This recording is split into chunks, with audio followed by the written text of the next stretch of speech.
votre télé. C'est la télévision du vivre ensemble, votre chaîne de proximité, 24 heures sur 24.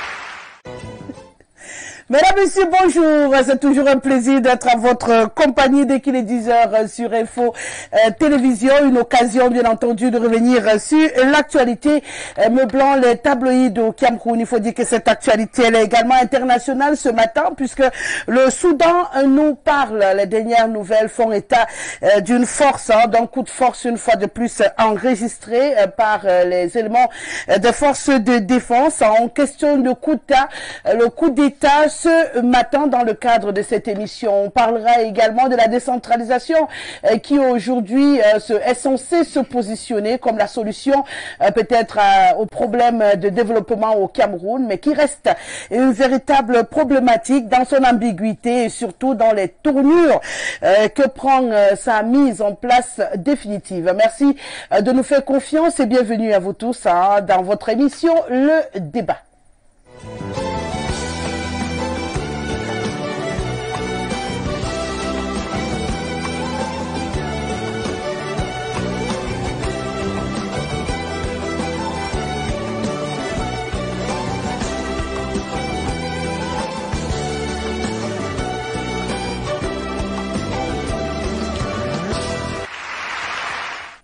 C'est 99 13 50 75, c'est le code d'accès par lequel vous pouvez vous connecter à nous. Vous pouvez également via notre plateforme Facebook Info TV Cameroun vous donner le bonheur de participer à cette émission. N'oubliez pas, pour vous qui êtes hors du Cameroun et hors du continent, d'ajouter l'indice 237 devant ce numéro. Une fois que c'est dit, je vous suggère à présent de dire bonjour déjà au professeur Messanga Obama, qu'on ne présente plus, mais je fais toujours un bonheur de le rappeler. Ce sont des faiseurs, des personnes comme nous, et on a toujours beaucoup de plaisir à la voir. C'est un universitaire, enseignant, anthropologue, prof. Je rajoute d'autres, ou je vous dis simplement merci d'être là ce matin. Merci Rosalie. Je dis bonjour à tous les téléspectateurs et bonjour à monsieur le PDG de Nouveau qui certainement nous regarde ce matin, comme d'habitude. Une fois de plus, merci à vous d'avoir accepté cette invitation. Laurent Patrick Ambara est avec nous ce matin. Bonjour Laurent et bienvenue. J'espère que tu n'es pas en colère ce matin. Bonjour Rosalie. Je ne peux ne pas être en colère parce que le constat est alarmant et il est clair. Sur ce même plateau, je voyais déjà cela arriver et aujourd'hui c'est là. La ville de Yaoundé, aujourd'hui, c'est plus une ville parce que la poubelle dicte sa loi dans la ville de Yaoundé aujourd'hui. Les routes sont divisées, on n'a plus de routes entières, un seul côté qui passe. Je vous prends le cas d'Atarambala, allez retrouver également du côté des Kounou. C'est terrible, c'est alarmant. Ce qui est bizarre, c'est qu'à côté de ces poubelles-là, il y a des commerçants. Il y a des personnes qui vendent juste à côté, qui vivent avec ces odeurs-là. Et j'avais dit ici que la décentralisation tant souhaitée par tous les Camerounais aura du mal à être implémentée à cause de la mentalité des personnes qui incarnent cette décentralisation. Lorsqu'on vous dit que la société en charge de l'hygiène et salubrité au Cameroun, qui vient quand même, il faut quand même aussi saluer les efforts des uns et des autres. Il y a récemment, cette société a eu à payer des nouveaux camions pour permettre que la ville de Yaoundé rayonne de la plus belle des manières lors de la CAN Total Énergie Cameroun 2021. Sauf que cette société a dépensé ses avoirs. Au lieu que ces collectivités maintenant viennent payer les factures, personne ne vient, tout le monde est assis. Et là, ça cause un premier problème. Les employés ne sont pas payés. Ils ont décidé de gréver. Ben, qu'ils fassent grève. Voilà, oui. Les employés ont décidé de gréver. La ville dans la poubelle. Et ce soir du 8, lorsqu'on verra la CAN, on va nous annoncer l'arrivée du président de la CAF et tout le monde, qu'on va courir et on va vous donner un budget qui va s'élever à 1 milliard pour enlever les dépôts d'ordures dans la ville de Yaoundé. Parce qu'il faut déjà s'attendre à ça.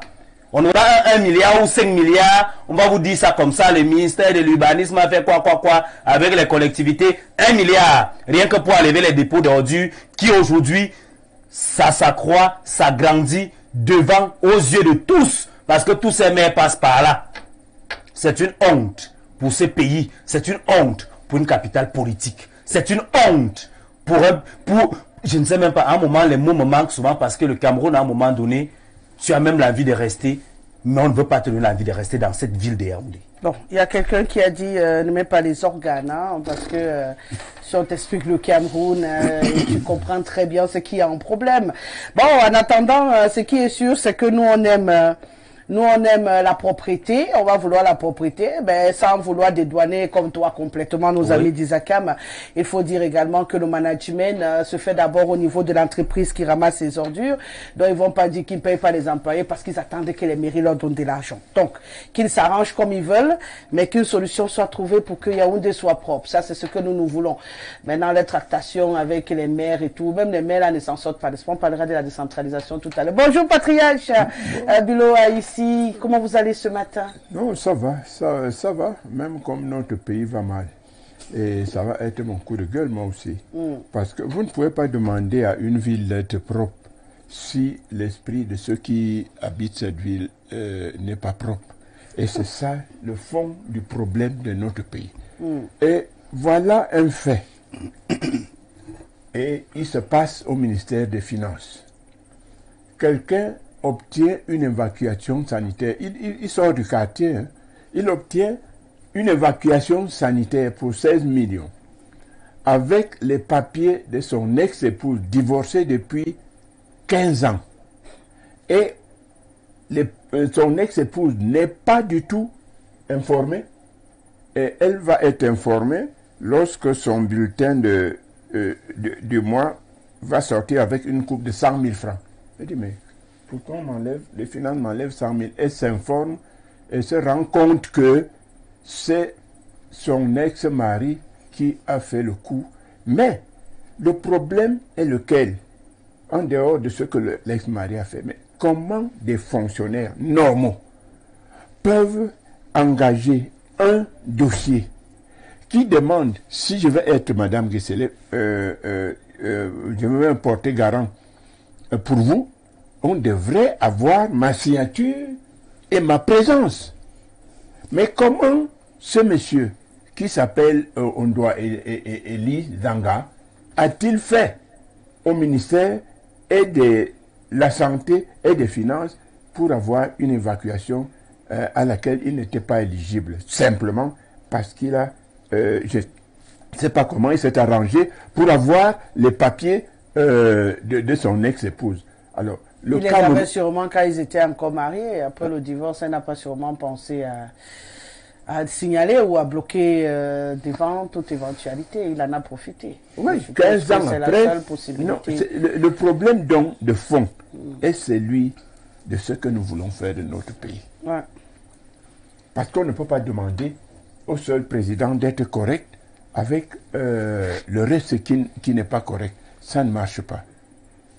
Bon, merci de m'avoir invité. Je salue mes co-panélistes, je salue les techniciens, je salue le PDG de Info TV et je salue tous les téléspectateurs qui prennent la peine de nous écouter et de nous regarder.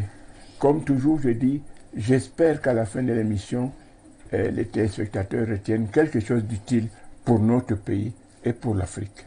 J'allais dire à la suite du patriarche que moi je connais quelqu'un qui a eu un accident de travail, fonctionnaire de ce pays, en mission. Et il a eu droit à une évacuation sanitaire accompagné d'un médecin. 42 millions, je crois, dans le budget du ministère de la Santé. Le ministère des Finances a décidé souverainement de ne lui accorder que 9 millions, contrairement à la facture qui était venue de la France, où il devait être évacué. Et dans les 9 millions, on lui dit, on va lui imputer la moitié, c'est-à-dire 4 millions et demi. Et dès le mois d'après, on a commencé à couper de l'argent pendant qu'il était encore au Cameroun. Il n'a jamais été évacué jusqu'à aujourd'hui. On a débité les 4 millions et demi, il n'a jamais eu les 9 millions, il n'a jamais été évacué. Il est là. Oui, le cas. Voilà, c'est-à-dire que lui, il est fonctionnaire, il est en mission, il a eu un accident de voiture, il s'est fracturé le bras. Et il a eu droit à une évacuation sanitaire selon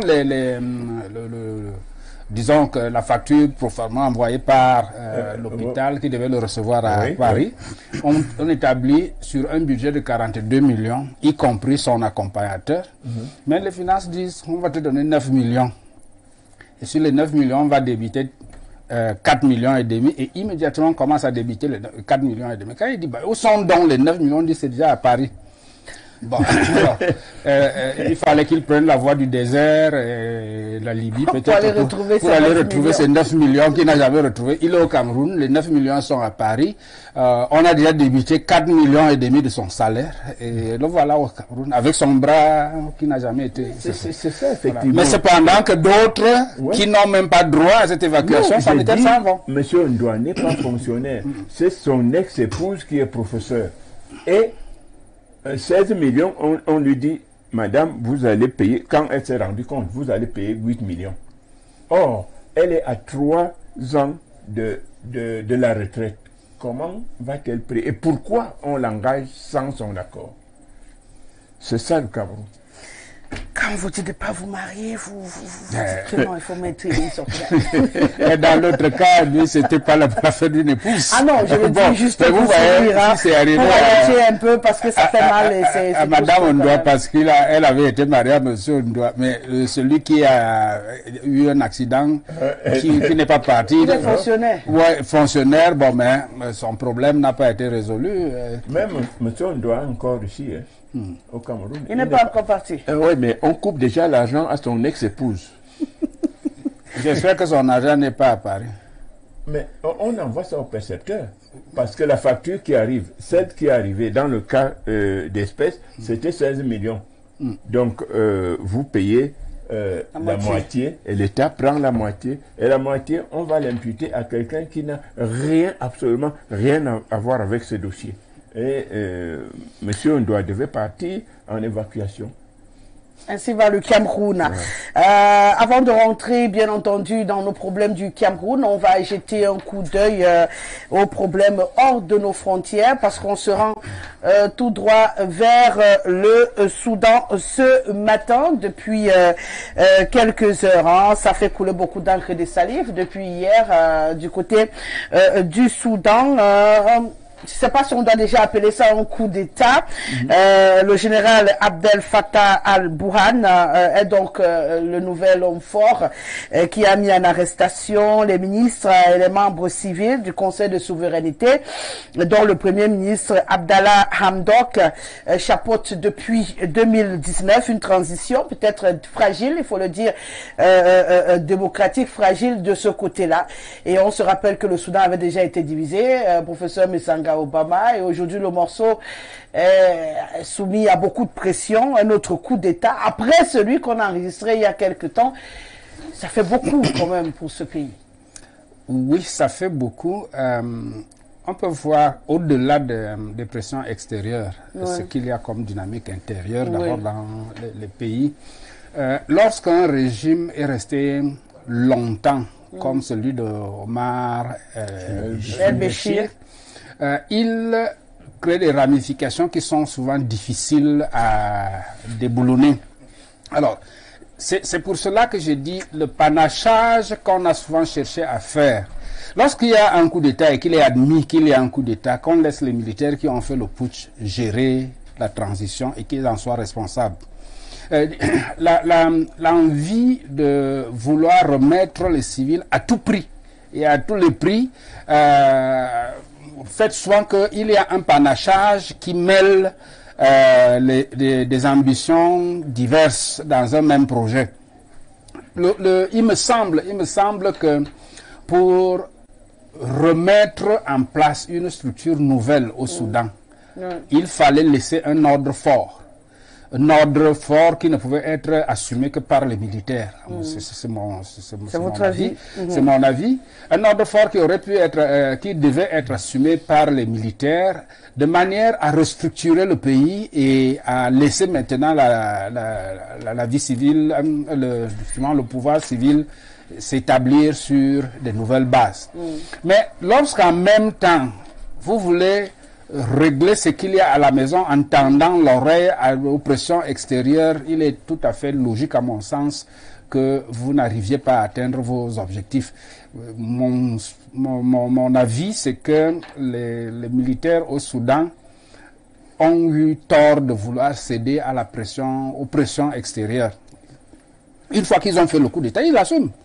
On ne peut pas faire un demi-coup d'État, on ne peut pas faire en même temps un coup d'État et vouloir s'accommoder. Donc pour vous, le fait d'avoir mis les civils immédiatement à la place pour assurer la transition, c'était là l'erreur. Oui, à mon sens. C'est cette erreur qu'ils veulent rectifier aujourd'hui. À mon sens, oui. D'ailleurs, vous voyez, c'est presque ce qui a failli arriver, du moins qui est arrivé pratiquement aussi au Mali. Parce que tout de suite, on met des gens au pouvoir, mais à peine on vous dit allez voir le voisin que vous vendez déjà tout ce qu'il y a à la maison. Non, ça ne rentre pas toujours dans la logique de ceux qui ont initié le changement. Et je pense qu'ils doivent assumer. S'ils ont fait le changement, ce qui n'est pas souhaitable, mais une fois que c'est fait, qu'ils assument les conséquences, ils assument et ils mettent l'ordre qu'ils ont voulu établir. Et après, enfin. Patriarche, un coup d'État en continu, comme il le dit le professeur Messanga Obama, du côté du Soudan? Je voudrais constater une chose. Le monde actuel roule sous la loi du plus fort. Lorsque nous observons nos rapports avec l'Occident, on se rend compte qu'ils font de nous ce qu'ils veulent parce qu'ils sont plus forts. Plus fort veut dire quoi? Plus criminel, plus violent. Et on ne dit rien. À partir du moment où le plus fort a arrangé, le plus faible doit la boucler. Et les militaires en Afrique ont compris cela. Ils ont dit, le peuple n'a pas d'armes. Mais pourquoi est-ce qu'on laisserait des gens qui ne peuvent rien faire contre nous gouverner? Parce que gouverner, c'est manger. Qu'est-ce que les coups d'État font en Afrique? Qu'est-ce qu'ils changent? Ils ne changent absolument rien. Et lorsqu'il y a un coup d'État en Afrique, il faut simplement se poser la question, c'est au profit de qui? Et lorsqu'on a la réponse, on comprend pourquoi on vous dit, ici, il y a coup d'État, on ne dit rien. Là-bas, il y a coup d'État, ce que vous appelez l'Union africaine s'amène, la CEMA quoi, je ne sais pas, s'amène, faites ceci, faites cela. Ça veut dire que on veut arranger la chose de manière à ce que ceux qui profitent de ce mouvement soient effectivement bien positionnés. Donc, pour moi, le coup d'État au Soudan, c'est la bêtise continue. La bêtise continue parce que si on fait un coup d'État, rien que pour dégager un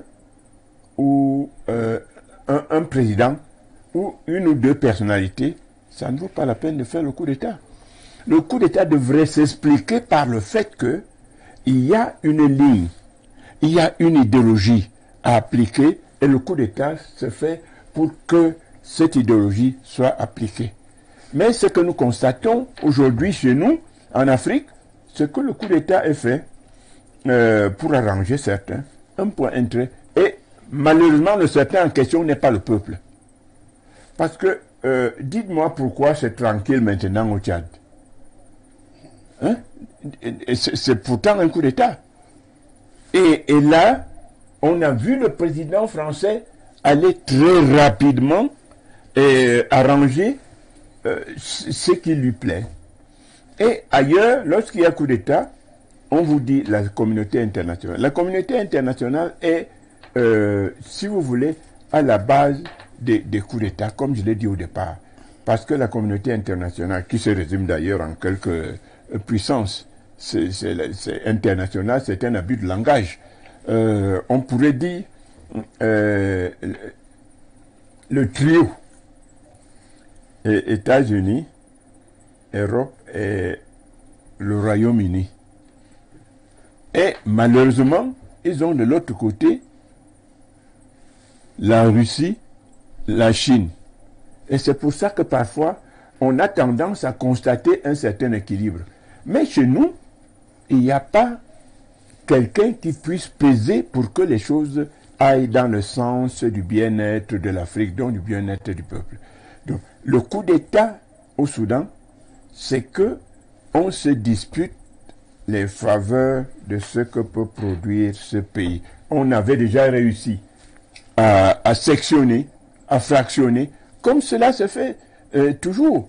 Parce que là où ce n'est pas le nord contre le sud, c'est les chrétiens contre les musulmans. Et quand ce n'est pas les chrétiens contre les musulmans, c'est les djihadistes et les je ne sais pas quoi. Non.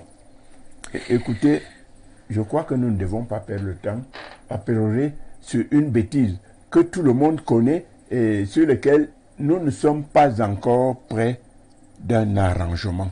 Parce que tant que l'Afrique est serve, c'est-à-dire qu'elle n'a pas de droit à la parole, que l'Afrique ne peut rien décider au niveau international, nous devons nous prendre seulement à notre propre turpitude.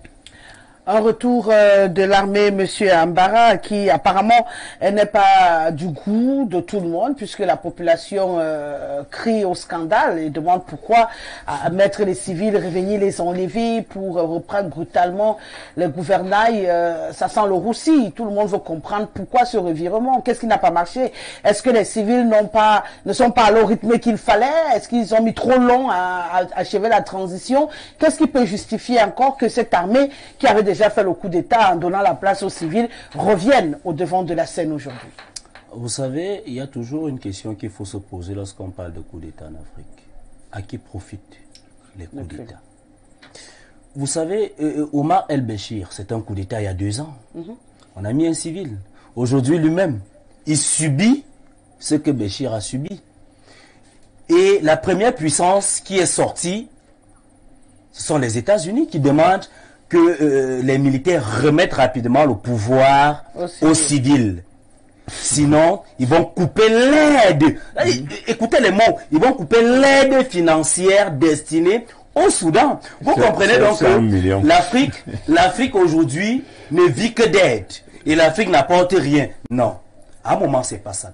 Et les populations, je m'interroge souvent sur la tranche de la population qui le réclame. Vous allez comprendre aujourd'hui que, et c'est ça en réalité, le mauvais rôle de certains partillons, moi je n'appelle pas ça parti, de certains partillons en Afrique.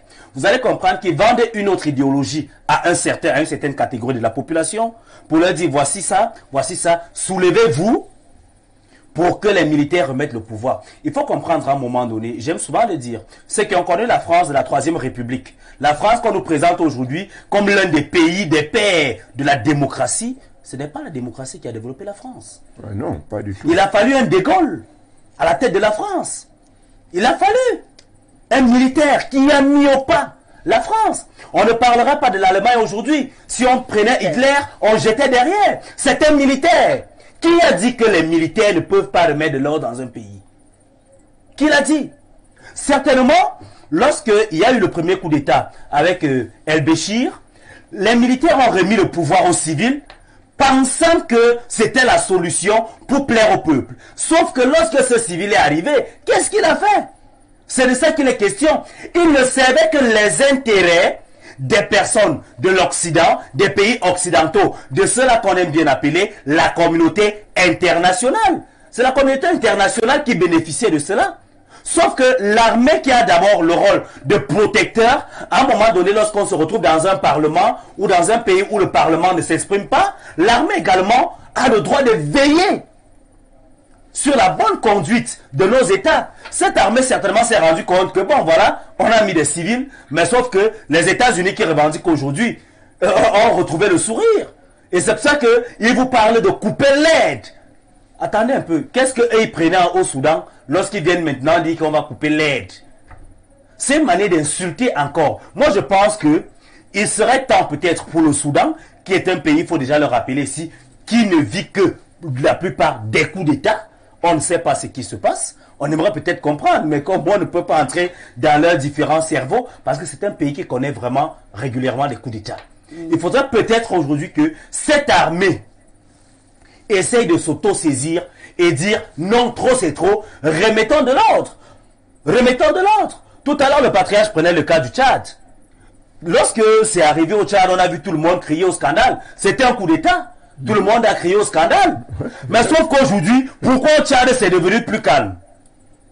Pourquoi au Tchad c'est devenu plus calme? Qu'est-ce que le fils de Déby a pu faire? Il a fait d'extraordinaire. Sauf qu'on a vu un président Macron rapidement courir, protéger ses intérêts. Oui, c'est de ça qu'il est question.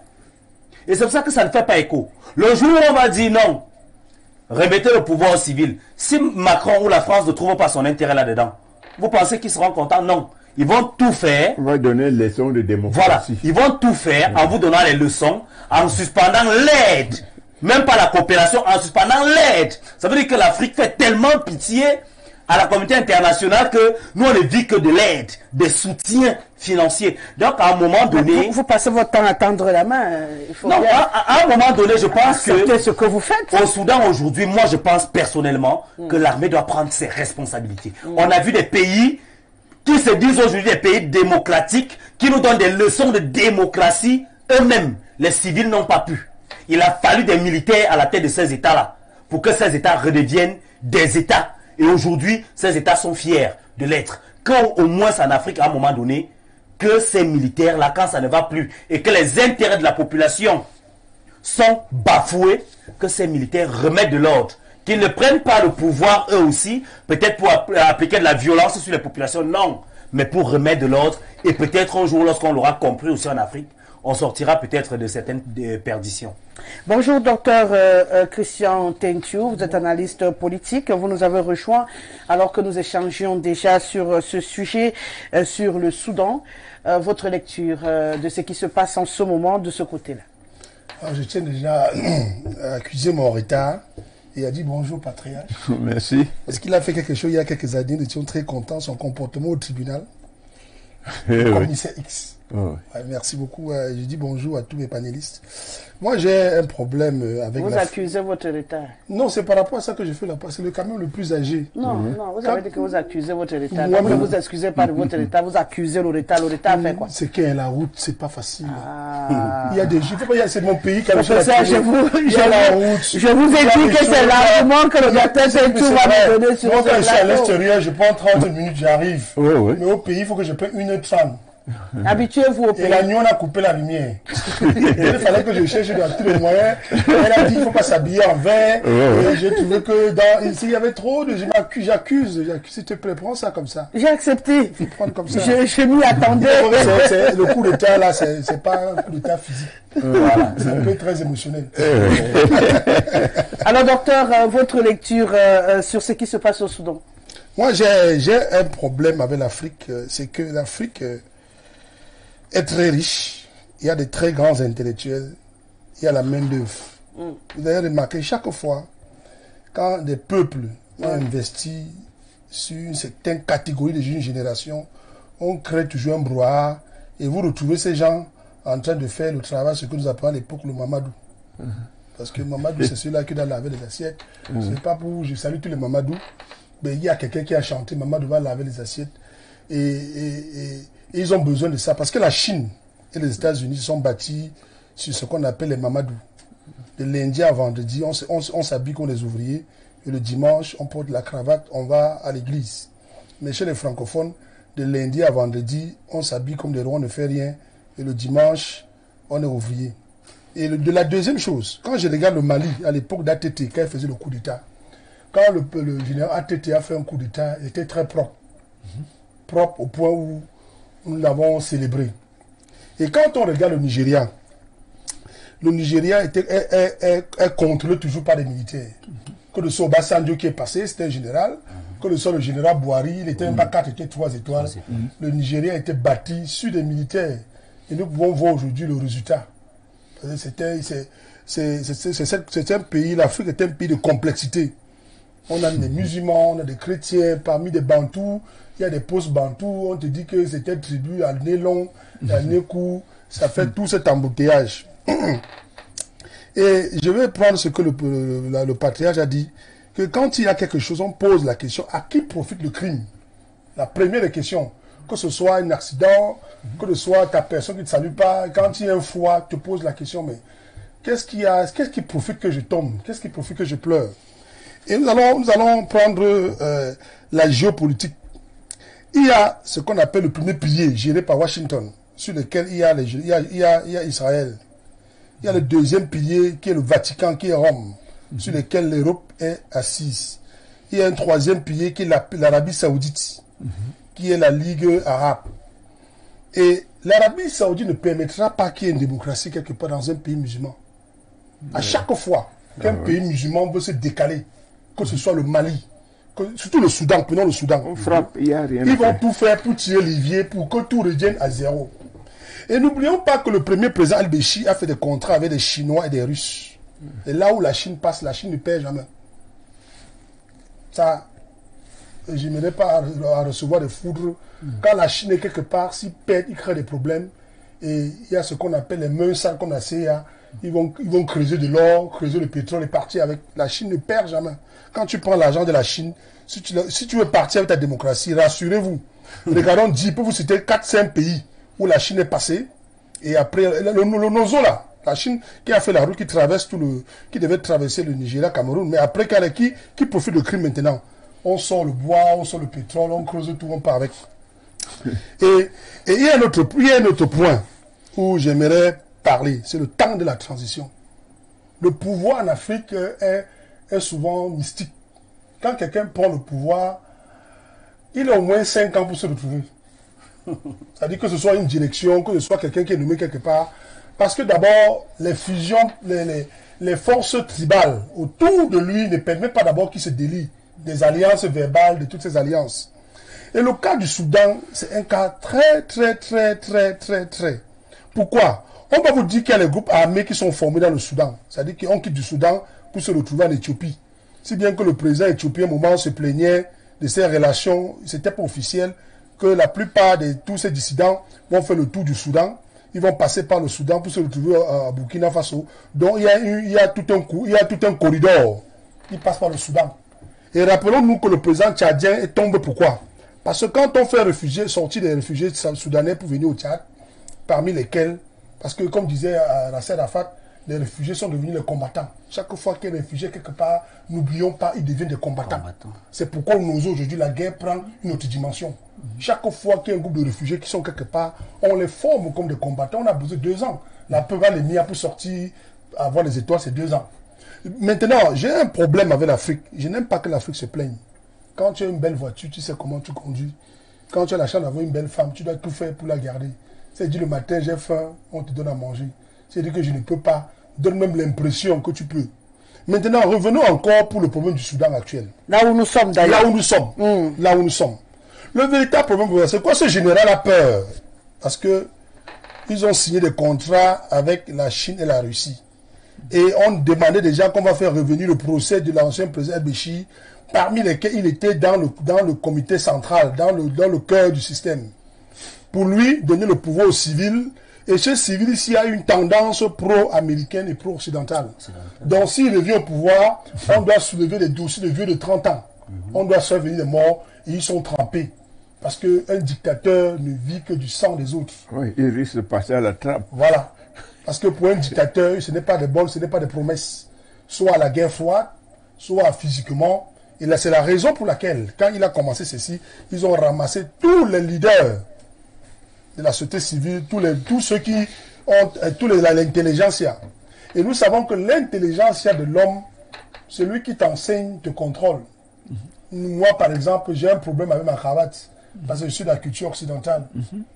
Donc, ce qui fait que quand je m'habille en cravate, j'ai l'impression que je suis nu. Et pourtant, c'est anormal. Mon grand-père au village attachait le pagne. Et parfois, de temps en temps, comme dit ma grand-mère, de temps en temps, on devait avoir ces vêtements qui sortaient. Et personne, ça ne disait rien à personne. Donc, nous sommes influencés par notre maître, par ceux qui nous se comportent comme nos dieux, par ceux qui se prennent comme nos leaders éclairés. C'est-à-dire que quand ils t'enseignent le B.A.B.A., ils t'ont influencé. Quand tu manges la nourriture de quelqu'un, la nourriture d'un peuple, tu es influencé par sa culture. On nous a dit quelque part en anthropologie, quand quelqu'un ne mange pas ta nourriture, il ne peut pas te comprendre. Or, le Soudan a passé le temps à manger cette belle nourriture qui venait de l'Occident, qui venait de l'Arabie Saoudite, qui venait de tous les courroies et tous les liviers. Et il a dit quelque chose, ce c'est ce qui aurait créé ce brouhaha, le carrefour explosif qu'il représente aujourd'hui. Et il a dit quelque chose. Chaque leader a un levier. En politique, quand quelqu'un se met quelque part en Afrique, il commence à parler fort. N'oubliez pas, il a un appui quelque part. Il a un appui, il a qu'est-ce que je veux dire, le mot m'échappe. Il a un grand salon où il est assis avec le champagne. Il s'est dit, voilà, si tu prends le pouvoir, voilà ce que tu auras, voilà ce que tu auras. Et c'est ce qui se passe avec tous les leaders aujourd'hui. Et je ne suis pas en train de donner le compte aux militaires parce qu'il y a des morts. Quand les gens commencent à tirer, c'est pas bon. Quand on commence à arrêter les gens toute la nuit, on a torturé les gens toute la nuit, nous avons les informations qui se passent. Il y a des gens qui étaient arrêtés, torturés toute la nuit pour ne pas sortir, pour influencer la marche. Donc, pour simplement dire, ce général a peur de la CPI. Oui, professeur.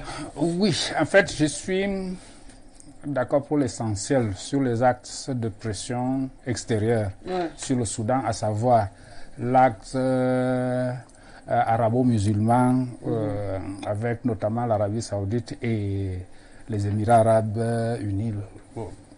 Et puis l'axe américano-israélien qui est là, c'est vrai.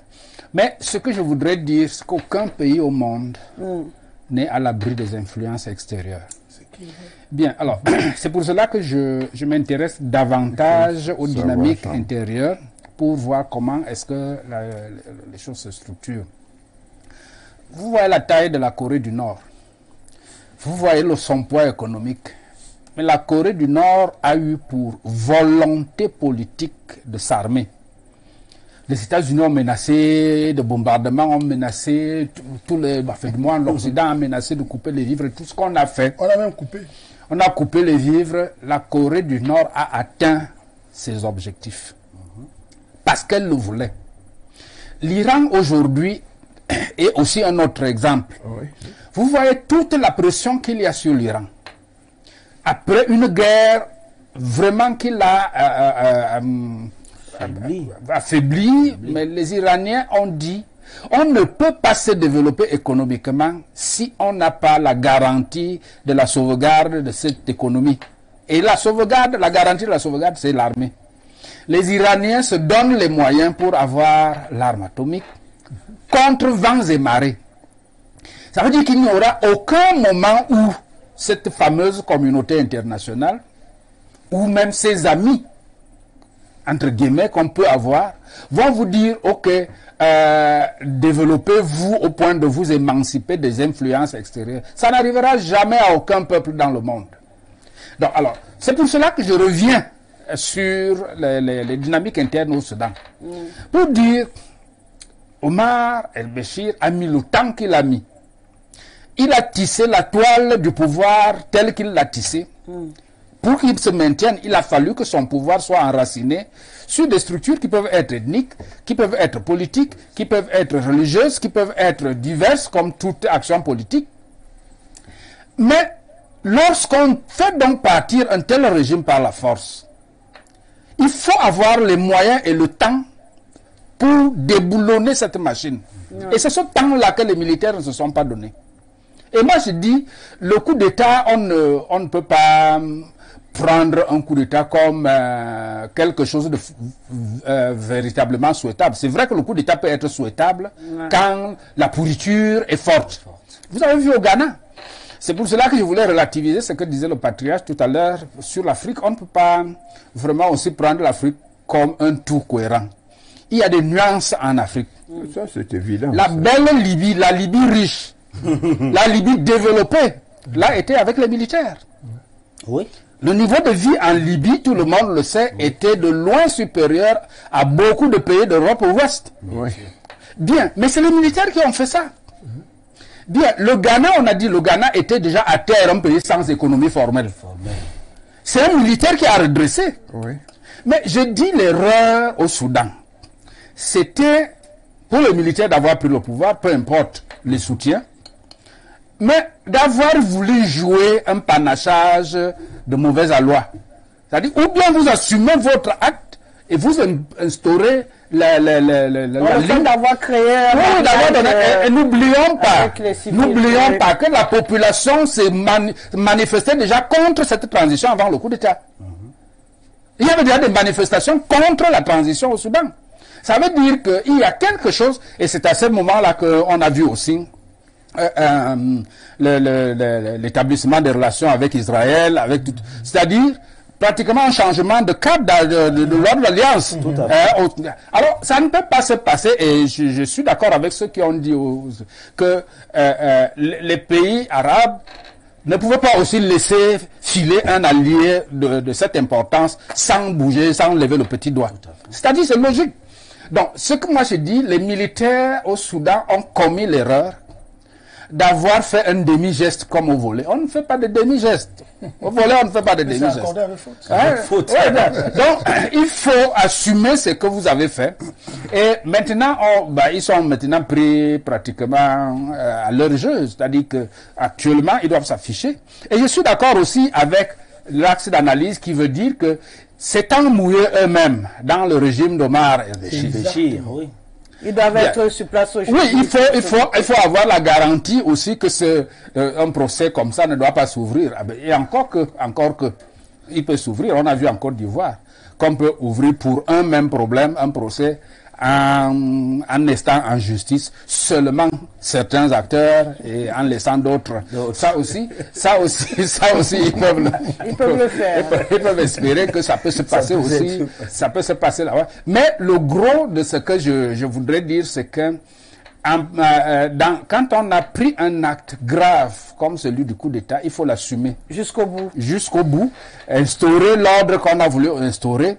Et maintenant, si on veut laisser les affaires, on laisse avec un ordre déjà préétabli.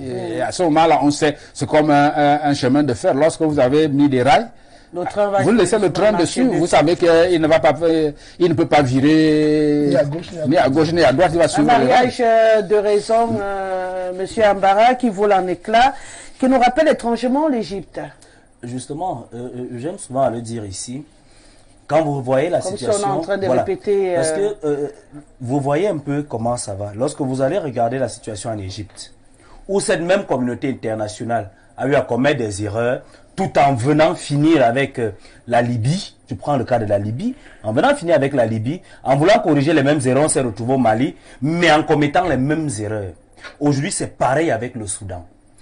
On veut penser, on veut faire croire avoir corrigé, mais on retombe dans nos erreurs. Je m'excuse, ils ne font pas d'erreurs. Ils ne font pas d'erreurs. C'est calculé. Oui, on va le prendre comme ça. Moi, je parle d'erreurs parce que là-dedans, nous avons des pertes en vie humaine. Voilà. Pour nous, Africains, pour nous, ce sont des erreurs, sauf que pour eux, c'est bien calculé. C'est très bien calculé. Parce que tout à l'heure, vous avez vu un peu les alliances. Tout le monde a essayé de parler des alliances ici. Qu'est-ce que les États-Unis gagnent à ce qu'un civil, actuellement, dans un pays comme le Soudan, qui n'est même plus structuré, qu'est-ce que les États-Unis gagnent là-dedans? Le désordre. Ils sont heureux parce qu'ils profitent dans votre désordre, parce qu'il n'y a personne pour véritablement contrôler leur action. Ils profitent, ils s'enrichissent. Ils gagneraient ce que, même si c'est pendant 50, 100 ans, que le même président qu'on a mis là, de transition qui était là, le civil reste, tant que les intérêts des États-Unis ne sont pas touchés. Ils sont à l'aise. De l'autre côté également, le général voyait son mal venir. Exactement comme on l'a dit tout à l'heure. La CPI est là. Mais je m'interroge toujours, c'est ça aussi le problème de l'Afrique.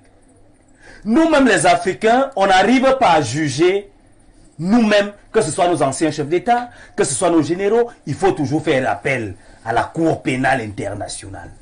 Quand même, à un moment donné, il faut que nous-mêmes on s'approprie, on essaie de s'approprier notre justice à nous en Afrique.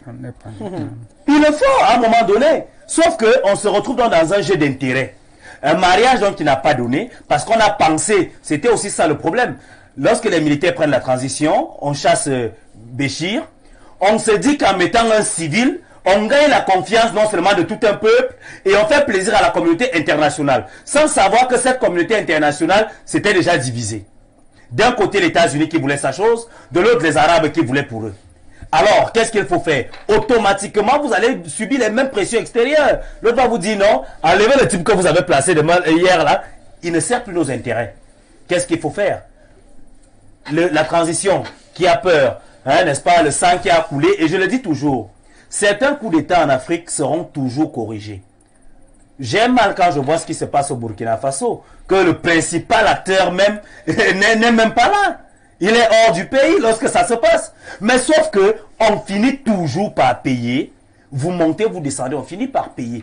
Donc, à un moment donné, le mariage ne pouvait pas fonctionner. Parce qu'il a été très mal négocié à la base. Les fondations n'étaient pas très bonnes. S'il fallait donner le pouvoir à un civil, il fallait déjà qu'on ait un temps de transition. C'est aussi ça le problème en Afrique. Oui. On se dit que la transition est éternelle. Il faut quand même, il faut un temps à une transition.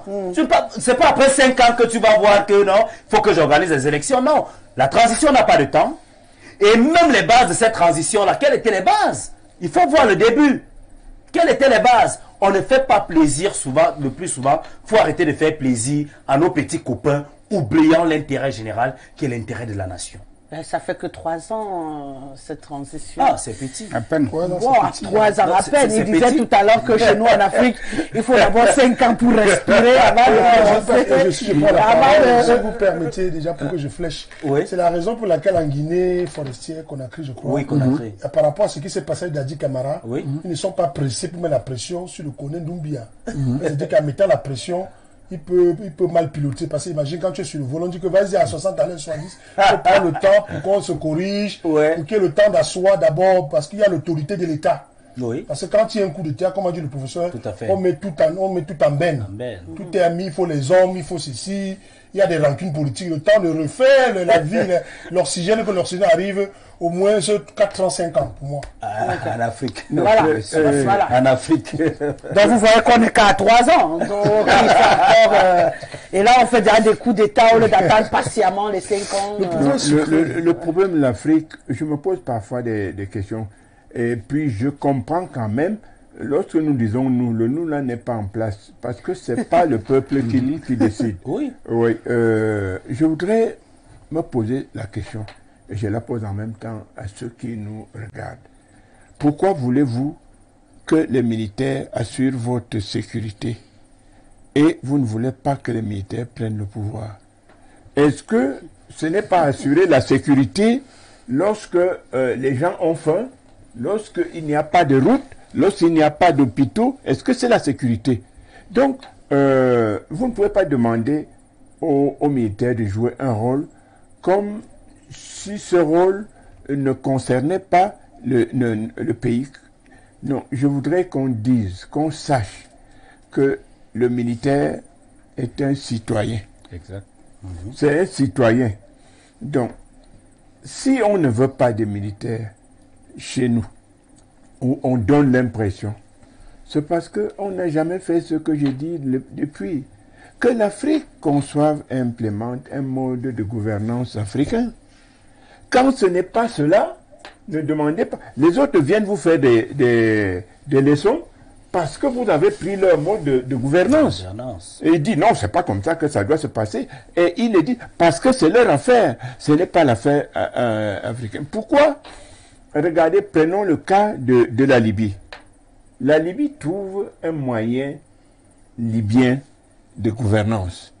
Et les Blancs, disons ça comme ça. Meilleur que la démocratie, il faut le dire. Il faut le préciser. Oui. Mais c'est le socialisme, c'est ça le problème. Même pas. La démocratie en Libye était un système hybride là. Oui, parce que c'est ce qui tue Kadhafi, ce qui tue la Libye, c'est que le colonel a trouvé un moyen, disons un mode de gouvernance qui n'étaient ni asiatiques, Ni américains. ni américains, ni européens. Ils se sont dit, ah tiens, si on laisse ça, notre modèle est foutu. Il peut contaminer les autres. Oui, il va contaminer les autres. Et il était sur le point de contaminer les autres. Parce que lorsque vous parcourez le livre vert du colonel Kadhafi, vous vous rendez compte que c'était un mode de gouvernance libyen. Ce n'est pas... Et il a su, en observant, en étudiant, il se dit, voici la part qu'on va donner au commandement traditionnel, au commandement des tribus, et des religions. Et ça a bien marché. Et la Libye avec un colonel à la tête, a fait ce qu'aucun autre pays au monde n'a pu faire. Et parce que il fallait que la globalisation néolibérale domine avec le nouvel ordre mondial, il fallait l'écarter. On l'a écarté. Et je dis donc que le problème de l'Afrique, c'est d'importer toujours clé en main des concepts qui ne sont pas du tout adaptés à l'Afrique. En conclusion, on valide ce qu'on appelle le coup d'État au Soudan. On s'aligne et on laisse ce qui est en train de se passer pour l'instant. Le problème est le suivant. Qu'est-ce qui fait que, par exemple, les militaires agissent comme ils le font, tirer à balles réelles? Mais les autres tirent à balles réelles sur nous. Quand vous appauvrissez un pays, vous faites quoi? Vous tirez plus qu'à balles réelles. Lorsque vous volez le coltan d'un pays, vous tirez à balles réelles. Vous prenez le pétrole, le bois, l'or, pour rien, vous tirez à balles réelles.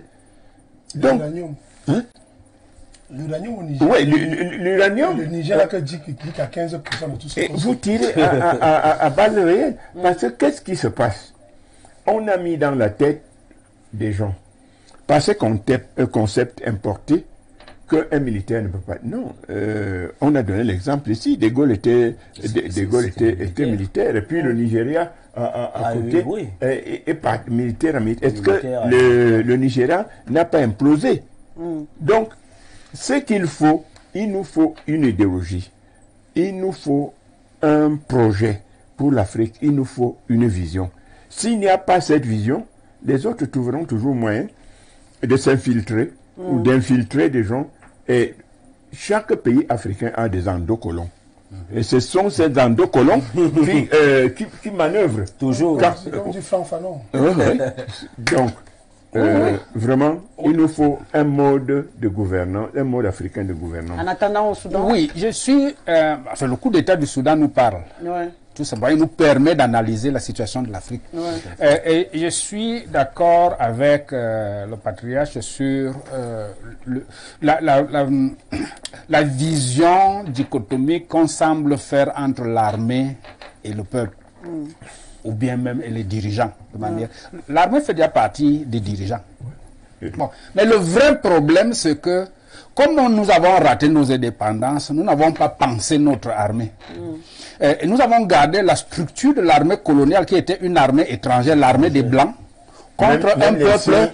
Même les signes extérieurs, tu vois, le colonel camerounais porte le même galon que le colonel français. Donc, il y a déjà cette cellule mentale qui est au niveau de la perception même de l'armée. Le militaire camerounais ayant tout simplement succédé aux militaires français, on a l'impression toujours que c'est une armée de répression. Et même l'armée de son côté aussi a gardé cette structuration-là mentale, qu'elle est un corps qui est face à un peuple civil. Bien. Alors, je dis ça, si nous avions la pensée, et je suis d'accord avec le patriarche que quand on dit nous en Afrique, en fait on se trompe, il y a eux. Et oui. Donc, si l'armée était l'émanation du peuple, si l'armée faisait corps avec le peuple, c'est-à-dire que nous ressentions que cette armée-là, c'est nous qui l'habillons, c'est nous qui l'armons, c'est nous qui l'équipons, en tout. Et à ce moment-là, nous ferions corps avec elle, et de sorte que même lorsqu'il y a des problèmes économiques, l'armée a le choix. Mais regardez, on a admiré quelqu'un comme Thomas Sankara. qu'est-ce qui rend Thomas Sankara populaire? C'est quand il met la main de l'armée dans le cambouis pour faire pousser la tomate dans le nord du Burkina Faso, pour faire des routes. C'est ça le problème. C'est ça. Il faut cette pensée-là qui fait que le citoyen se sente lui-même redevable de son armée et que l'armée aussi se sente redevable de son peuple. Donc à partir de cet instant, on va voir. Mais dès lors qu'on a une armée qui est prête à brutaliser le civil, juste parce que le civil est civil, il y a un problème. Oui. Donc, alors, j'ai dit, on a admiré la Libye. La Libye est passée d'une armée populaire à un peuple armé. Peuple armé, c'est-à-dire qu'ils sont allés à l'extrême où il n'y avait plus de distinction entre le peuple et l'armée. Tout le monde étant obligé de passer le service militaire et de faire partie de la défense nationale. Donc, le problème que nous avons est un problème d'abord de réappropriation de notre système de gouvernance, de notre système. Quand je dis notre système de gouvernance, c'est y compris toutes les institutions, l'armée, la justice et même le Parlement. Comment il faut, pour que ce soit notre. Et qu'on n'ait plus ces cas de fusion. Exactement, lorsqu'on a cette fusion-là, alors beaucoup de mécanismes, les dirigeants n'auront même plus besoin de se réfugier dans des bunkers ou dans des véhicules armés. Parce que lorsque vous êtes l'émanation d'un peuple, vous n'aurez plus peur de ce peuple. Vous allez même au marché. Vous allez au marché, effectivement. Vous ne pouvez pas avoir peur d'un peuple qui vous a véritablement mis au pouvoir. Mais lorsque vous voyez l'émergence des politiques en Afrique, vous voyez, c'est ça le gros problème. Tous viennent directement de l'autre côté ou par leurs mécanismes qui sont les ordres ésotériques, qui sont les structures de formation, qui sont, d'ailleurs les deux s'entremêlent d'ailleurs, parce que c'est là-dedans, c'est dans les amphis qu'on recrute. Oui, effectivement. Donc, lorsque vous voyez tout ça, il faut que l'Afrique se réapproprie. Donc vous êtes sur la tendance du patriarcat. Bien sûr, Dr. Tenchu. Et moi, s'il te plaît, docteur. Madame Risselé, vous connaissez où est construit le siège d'une secte très forte dans l'église catholique en face de l'université? C'est le Pouce Dei. C'est connu. Alors. J'étais soi-disant, Madame Rosalie, que le monde est organisé par des couloirs. Ce qui fait tomber Thomas Sankara, c'est que il part en Russie et le président Mitterrand descend au Burkina Faso. Et dans son interview, quand vous voyez l'histoire de Thomas Sankara, le président Mitterrand était très amer. Et qu'a répondu Thomas Sankara, quand je suis un peuple libre, je peux rencontrer des amis comme je veux. Et c'est le véritable problème du Mali.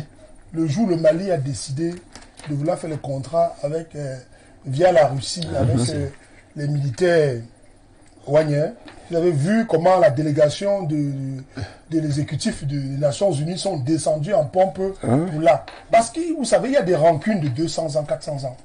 La raison pour laquelle le père Bush va écraser l'Irak, ce n'est pas parce que lui, il voulait écraser l'Irak.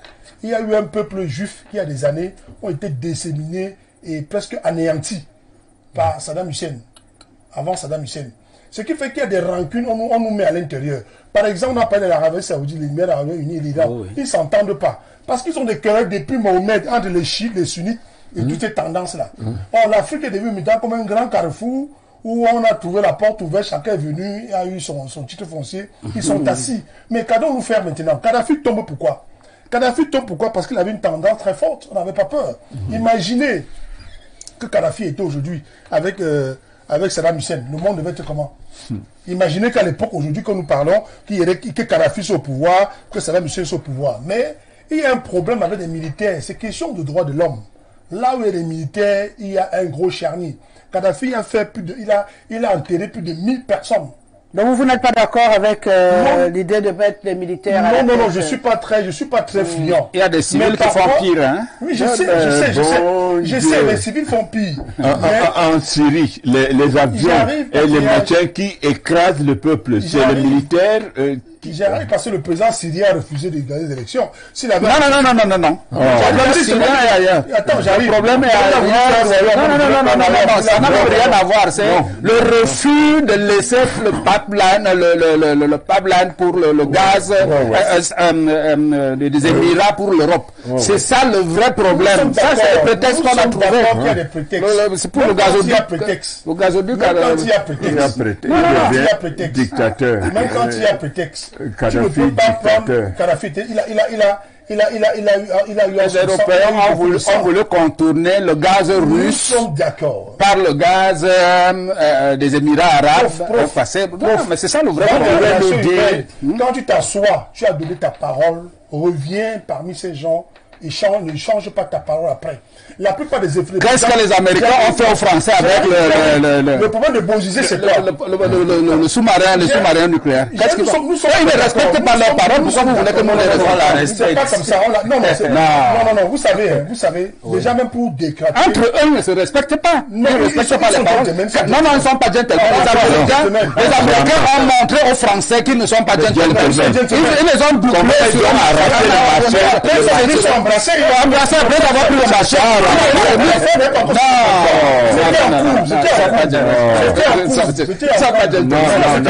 Non.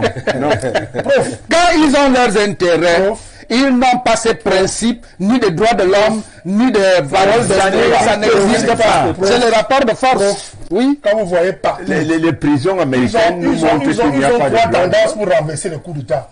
Soit on passe par les élections, soit on passe par le peuple, le soulèvement du peuple, soit on passe par des coups d'État. Et je reviens, je suis ici quand même assis avec des gens, des Illuminati, en intellectuel, pas Illuminati de l'autre côté. Pour dire simplement que c'est vrai. Des illuminés.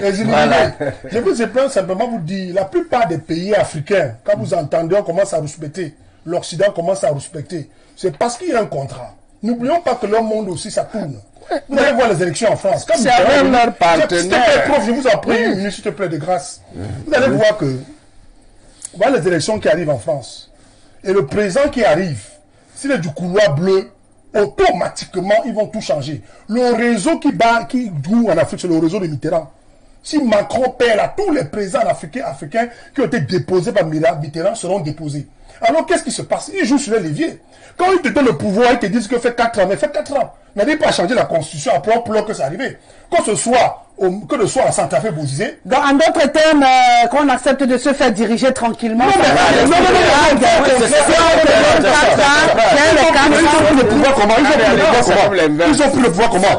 Dites-moi, en Afrique, il n'y a aucun pouvoir. Je vous en prie, il n'y a aucun président qui a pris le pouvoir légalement. La plupart de nos grands leaders ont été décapités. Les Lumumba, les grands qu'on peut citer, les Oumyobé ont été décapités. Ils ont fait ce que Franck Fanon dit. Ils ont eu les Africains peau blanche, peau noire, masque blanc, qui sont arrivés au pouvoir. On t'a donné un contrat, il te dit que voilà, en 4 ans, la Russie va arriver ici.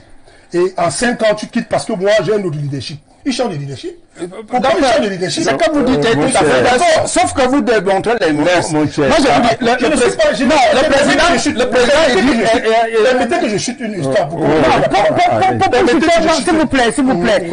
Sinon, vous allez chuter et finir par tous vous étaler sur le sol. Moi, j'avais besoin de sortir de ce sujet en comprenant ce que vous pensiez par rapport au Soudan. Si je comprends bien, eux, ils sont d'accord pour que les coups d'État pareils se multiplient tant que ça peut sauver l'Afrique. Et vous trouvez que non, si on a signé un contrat, on peut être assis. Au départ, j'ai dit le monde est fait de déjà organisé. Il faut une 3e guerre mondiale pour réorganiser ce monde. Vous allez voir au Brésil, quand le président brésilien arrive, il est soutenu par Trump. N'oubliez pas, quelques temps après, on a commencé à soutenir le peuple contre lui, parce qu'il avait un couloir. Il vous dit qu'il y a le couloir de la Russie qui est établi avec le socialisme. Donc, en d'autres termes, les présidents, les chefs d'État et autres, même ceux qui sont au Soudan, comme ils ont été mis là, ils ont intérêt à s'assurer qu'ils respectent ce qu'on leur a dit. Sinon, je vais entrer dans la pensée du patriarche Charles Tangana. Quand les Blancs sont arrivés, qu'est-ce que le papa disait? Pour lui, il ne fallait pas la peine de se casser. Il fallait faire un peu cette danse 2, 3, 4 avec les Blancs. Pour dire que prenez le temps pour monter l'escalier avec eux. Et c'est-à-dire qu'on part palier après palier. Tu ne peux pas entrer chez quelqu'un, il a déjà tout fait, mettre son climatiseur. Tu dis que j'ai un instant. Avant que les présidents africains, la France est venue à coloniser. Ils sont venus nous coloniser. Ils sont venus de coloniser. Donc il faut un dirigeant doit être assez flexible et aussi déterminé et je peux dire un visionnaire. Au point où il faut jouer beaucoup de tact. Comme beaucoup de présidents font. La danse avec le diable. Vous en connaissez. Ils sont obligés d'ensemble le diable. Parce qu'au moment où ils tournent le dos, ils se prennent le feu derrière. Je prends Bozizé. Bozizé arrive au pouvoir. La France dit que voilà, tu vas dégager parce qu'il était avec la Russie. Il va prendre la Russie et la Chine. Regarde ce qui arrive aujourd'hui. Qui souffre sa population? Non. Vous voulez parler de Touadéra? C'est Touadéra qui libère même la Centrafrique. Non, je parle de Bozizé. Mais Bozizé n'a rien fait. Non, mais c'est lui qui a poussé que boire. Non. Bozizé arrive à la guerre. C'est Bozizé. C'est vrai, c'est Bozizé au départ. Si Bozizé au départ avait mis la Centrafrique, c'est après lui qui a la guerre. Quand il y a les donc vous voulez nous faire comprendre de manière simple, docteur. Simplement, vous voulez nous faire comprendre qu'il faut accepter les contrats. Non. Parce que vous êtes en train de défendre, vous défendez depuis là, vous nous parlez, si on a signé un accord, la France vous a dit c'est pour 4 ans, faites vos 4 ans, vous partez parce qu'on a d'autres enjeux. Je parle qui ont changé cette donne. Ils sont arrivés par la fois. On parle de qui a mis Sankara.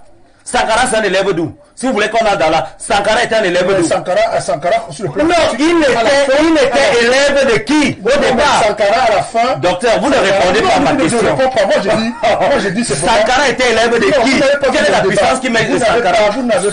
Sauf que lui, il a changé cette donne et cette mentalité d'un contrat d'obéir. Vous n'avez pas su mon intuition au départ. J'ai dit qu'il ne faut pas que les présidents nous dansent une danse que le peuple souffre. Vous nous avez pas de contrat. J'ai dit au départ, si le Français t'a dit 4 ans, j'ai dit au départ, tu dégages. Parce que lui veut voir. En matière de géopolitique, ça dit que si tu es parti et que c'est en fait, si tu as ton mentor, tu t'as mis quelque part. Oui, avant de changer la veste, avant de changer ta veste, rassure-toi que tu fais un très bon judoka et que tu fais 40 ans au pouvoir sans problème. Et comment vous allez vous rassurer si vous n'êtes pas là à la confrontation? À la confrontation, vous ne pouvez pas la confrontation, le peuple qui va souffrir. Le peuple souffre dans tous les cas. Mais tu es parti chercher le sein. À partir du moment où vous faites c'est que l'autre vous dit, le peuple souffre. Je ne suis pas encore entré en solution. Moi, je suis même sorti de l'émission. S'il vous plaît. Je voudrais dire ceci. Je crois qu'on est là, nous sommes en train d'aller dans tous les sens. Lors de la dévolution du pouvoir dans le précaré français, pourquoi a-t-on accepté le parti unique qui faisait que quelqu'un pouvait mettre autant de temps qu'il le veut? Mais je voudrais dire que si nous voulons discuter, il faut faire la distinction entre l'avant-chute du mur de Berlin et l'après-chute du mur de Berlin. Donc, ça veut dire quoi? Lorsque le monde était bipolaire, oui, ça présent là, c'est un peu... non, le monde est monopolaire. C'est monopolaire. Il y a des alliances. Il y a des alliances. Bon. Vous n'allez jamais voir, vous avez parlé de contrat que la France a perdu.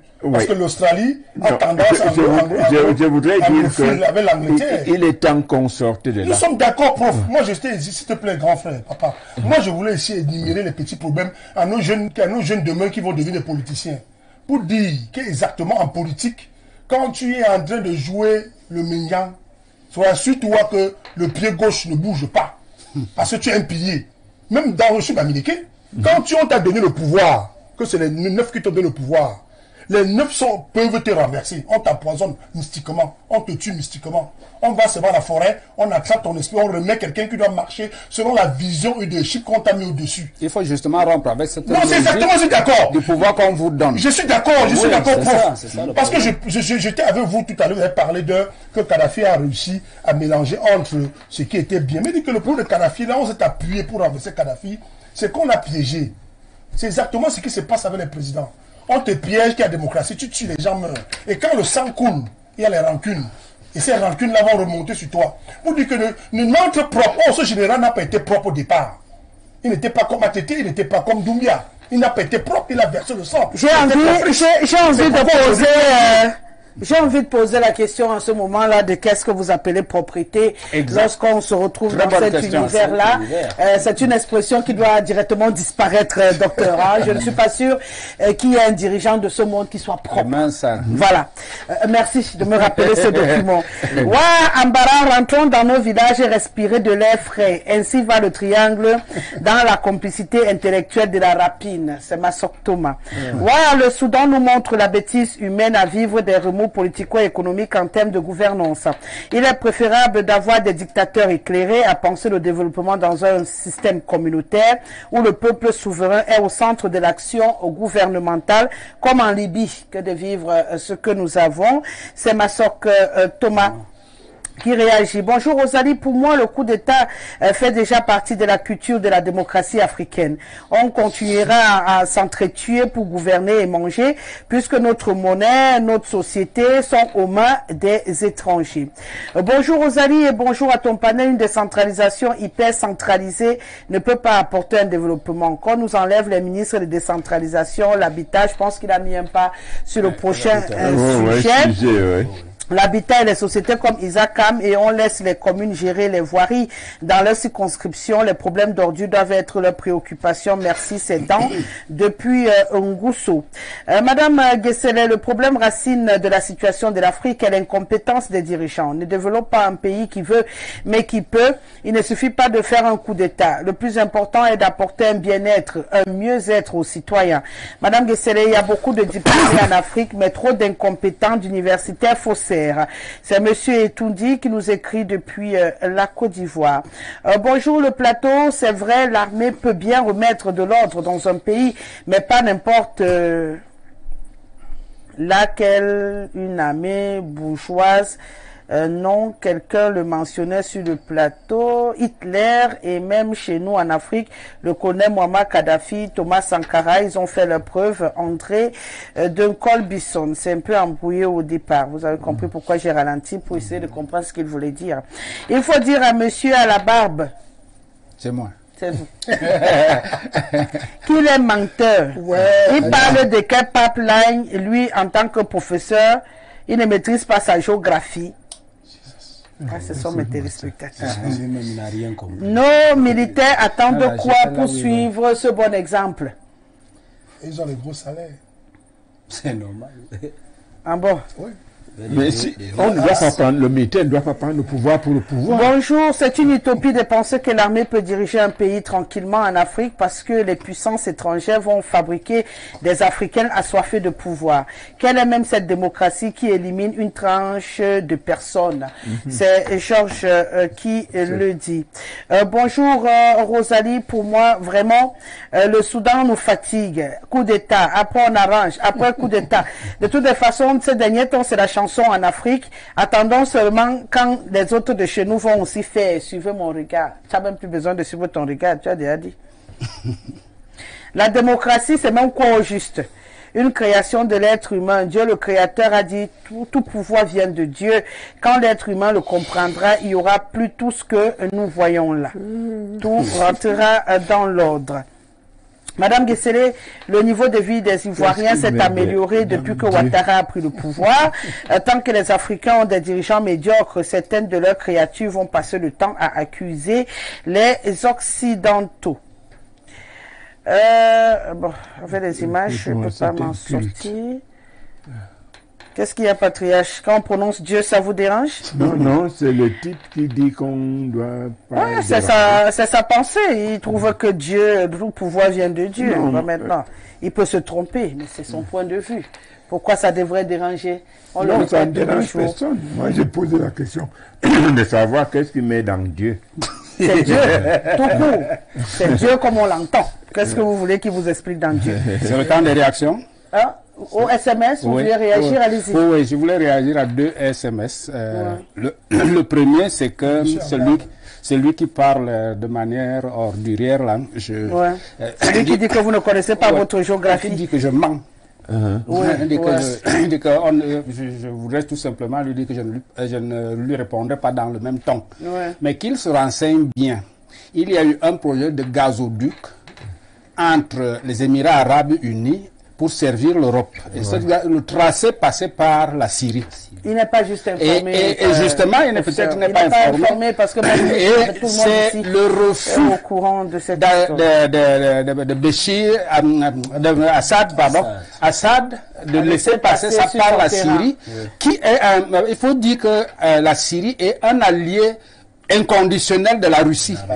Et alors, vouloir contourner le gazoduc russe par la Syrie, il n'a pas accepté. Et c'est pour cette raison qu'on a donc dit qu'il ne devait plus rester au pouvoir, que les manifestations, on a soulevé des gens pour qu'ils manifestent, exactement comme on a fait en Libye. On a pris des gens pour manifester, et dans lesquels on a même infiltré des hommes armés. Pour que on dise qu'il y a eu tuerie, et c'est ça le vrai motif de la guerre, et c'est pour cela que la Russie aussi n'a pas laissé la Syrie dans cette affaire. La Russie est intervenue. Parce que la Syrie l'a pas laissé. Oui, effectivement, la Syrie a fait la guerre de la Russie, et la Russie lui a bien rendu. Donc qu'il s'informe et qu'il comprenne les vrais motifs de la guerre en Syrie avant de traiter les gens de menteurs. D'accord. Le deuxième problème, je crois qu'on parlait de celui de la Libye. Je voulais dire que dans le cas de la Libye, le système que Kadhafi a mis, qui est dans le livre vert, est un système qui est entre la monarchie et la social-démocratie. C'est-à-dire dans lequel les communautés se représentent et les communautés voisines créent des entités de sorte de conseils pour poser des problèmes qu'ils ont jusqu'au guide. Et de la même manière, quand le guide a une initiative, et il a fait descendre par les différents paliers de sorte que chaque citoyen puisse donner son avis, s'il veut donner un avis sur un problème, et qu'aucune communauté ne soit exclue dans la prise de décision nationale. Non, c'est un système qui a été vraiment pas très loin de la perfection politique. Mais comme ce n'est pas venu de l'Occident, on n'a pas voulu le D'accord. Il gérait son pétrole. Et d'ailleurs, la Libye était le plus grand producteur de pétrole de l'Afrique du Nord sous le droit Idriss, et le plus pauvre aussi. Mais c'est avec l'équipe à Kadhafi que le pétrole est devenu vraiment une manne pour le pays. Donc, quand les gens prennent quand même le temps de s'informer avant de réagir. Allez, le temps d'une transition et on revient.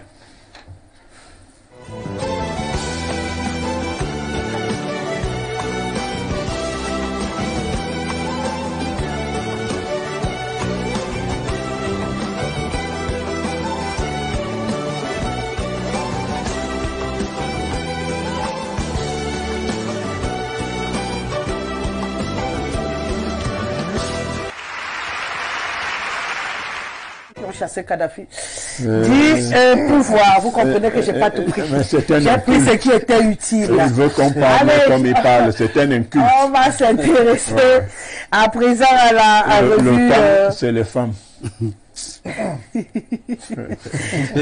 Vous comprenez que j'ai pas tout pris.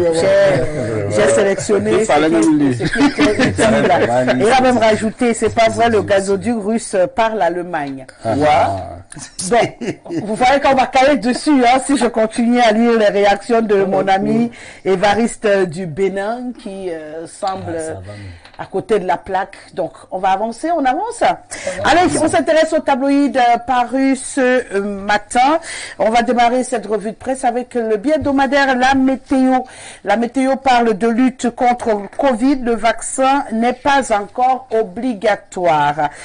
Autrement dit, si les agents publics n'acceptent pas volontairement de se faire vacciner, le gouvernement va passer à la phase répressive. Votre bi-hebdomadaire tente de décrypter ces propos du ministre de la fonction publique Joseph Ly face aux médias le jeudi 21 octobre dernier en page 3. Le journal revient également sur cet hommage rendu par Laurent Gbagbo au président camerounais et titre hommage. Laurent Gbagbo célèbre Paul Biya. Dans son ouvrage Pour la vérité et la justice, ancien président ivoirien déclare que l'Afrique doit penser ouvrir des écoles de la sagesse pour enseigner la sagesse du président camerounais aux générations futures. Ça y est. Avec la nouvelle expression, il y a un an, les tueries de Kumba.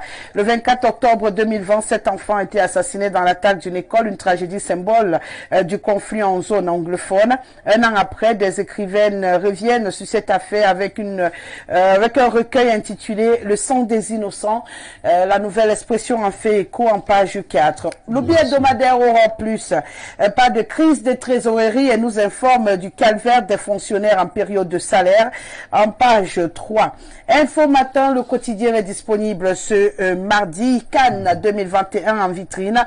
Domu Ngongo sacrifie un innocent.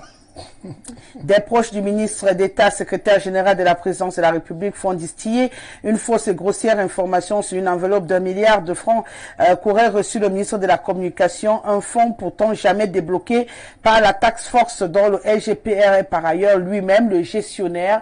Les précisions en page 3. Nous avons l'hebdo Le Point ce matin, Minmi au dodo. Je pense que c'est suffisamment clair. Le Messager disponible ce matin revient sur les obsèques de Wungli Massaga.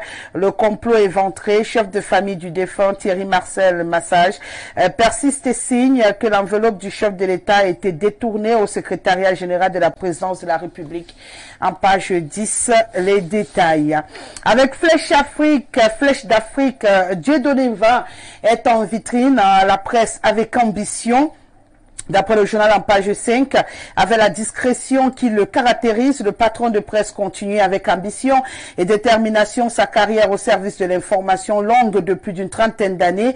Dernier fleuron de son groupe de médias qui comporte déjà des titres La Météo et Info Matin, la chaîne Info TV présente dans des bouquets satellites. Les détails en page 5 pour tout comprendre du monsieur de l'homme. Dieudonné Mva. Avec le quotidien Mutation, on s'intéresse à Yaoundé, contre-attaque des ordures. À 2 mois de la Cannes, les rues de la capitale sont de nouveau jonchées de déchets ménagers. L'actualité à page 4 et 5 et on sort avec le sourire, avec le Popoli qui parle de guerre de succession, duel de 2 dauphins au palais. On peut voir le président assis. Le tapis rouge de qui? Non, papa, il faut le virer. Et comment, puisqu'il a voyagé avec mon cachet? Voilà. Il a répondu quoi? Bah, rien. Tu as l'image en face. Voilà, le mouvement des franquistes, on veut dire que c'est Frambia et le LGPR qui se tape pour la succession. Et tout dit, voilà, il est sur le tapis rouge avec le cachet. Ambara, qu'est-ce qui a retenu votre attention? Ouais, justement, on va y aller au pas de course. Ouais. Le premier, je crois, c'est La Flèche qui célèbre Monsieur Dieudonné Mva, qui est le président directeur général du groupe La Météo. Quelqu'un que je connais un peu. Dis que ton boss. Voilà. Oui, on se comprend. Il est extrêmement très discret. C'est quelqu'un, lorsqu'il est même en face de vous, je me souviens mes années de stage ici, lorsqu'on vous disait le boss, il demande quel est le boss, c'est où?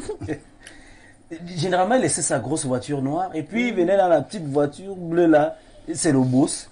En réalité, il fait montre d'humilité. Je pense que beaucoup de patrons aujourd'hui gagneraient quelque part également à intégrer cette notion-là. Il est tellement humble. Chez lui, il n'a jamais appelé quelqu'un mon employé. Il a une expression qu'il aime utiliser, mon collaborateur. Tu es son communicateur ce matin. Non, il faut célébrer. C'est Flèche d'Afrique. Non, quand il faut célébrer. Non, ils sont des débats par Quand il faut célébrer. Ambara, voilà. toi t'as pas. Quand il faut célébrer quelqu'un, il faut célébrer quelqu'un. J'ai dit, il n'appelle jamais mon employé, il dit mon proche collaborateur. Lorsque ce monsieur est à côté de vous, vous ne pouvez pas vous sentir frustré, gêné parce que c'est le président directeur général. Non, il se met à la peau de tout le monde, il écoute tout le monde. Je crois qu'il fait partie des rares patrons de la presse au Cameroun qui ont le contact jusqu'au dernier stagiaire et qui vous appellent quand cela... J'ai dit, il l'appelle. L'autre là, je ne doute pas. Et je vais glisser rapidement sur les ordures qui saturent notre cité avec capitale. Mutation, voilà, la contre-attaque des ordures. La contre-attaque des ordures. Oui, c'est normal. Lorsque l'État a tout laissé, a tout abandonné, la population ne peut que subir. Parce que cette contre-attaque, l'image que vous avez vue avec Mutation, c'est en pleine chaussée. Vous arrivez là, à Tanambala, ces ordures sont en pleine chaussée. À Ekounou, je crois qu'avec les ordures de ce soir, si rien n'est fait, ça va arriver jusqu'au Carrefour et ça va bloquer tout un côté de la route. Oui, ça va bloquer tout un côté de la route. Pareil au stade à Béga. Là-bas, déjà, c'était grave avant. Mais maintenant, alors qu'on ne ramasse même pas, je vous assure, au stade à Béga, il est difficile maintenant d'avoir 2 lignes de taxi ou de véhicules. Non. Là-bas, c'est en file indienne maintenant. Si l'autre descend d'abord, ça descend, la police coupe. Les autres montent maintenant. Je suis sûr que d'ici demain, on n'aura même pas de route. On va chercher les voies de contournement. Je ne sais pas par où on va passer. Donc, vraiment, vivement que... quelque chose soit fait. Quelque chose soit fait. D'accord, Patriarche. Oui. La sagesse du président Biya. Ouais. Donc, par le... Info matin. Oh, donc par l'info matin. Ah non, le biais hebdomadaire, la météo plutôt. Oh, oui. La Mais météo. je voudrais dire qu'effectivement, je ne vais pas parler pour canoniser le président camerounais. Mais je veux simplement dire que c'est une grande personnalité qui est malheureusement servie par des gens... Bon, bref, je voudrais dire ceci. Quand je dis malheureusement, même ceux qui sont du RDPC ne savent...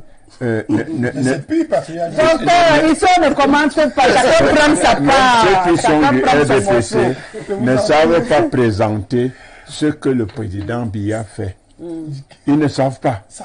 Et ils vous disent seulement, il est l'homme de la paix, l'homme de la paix.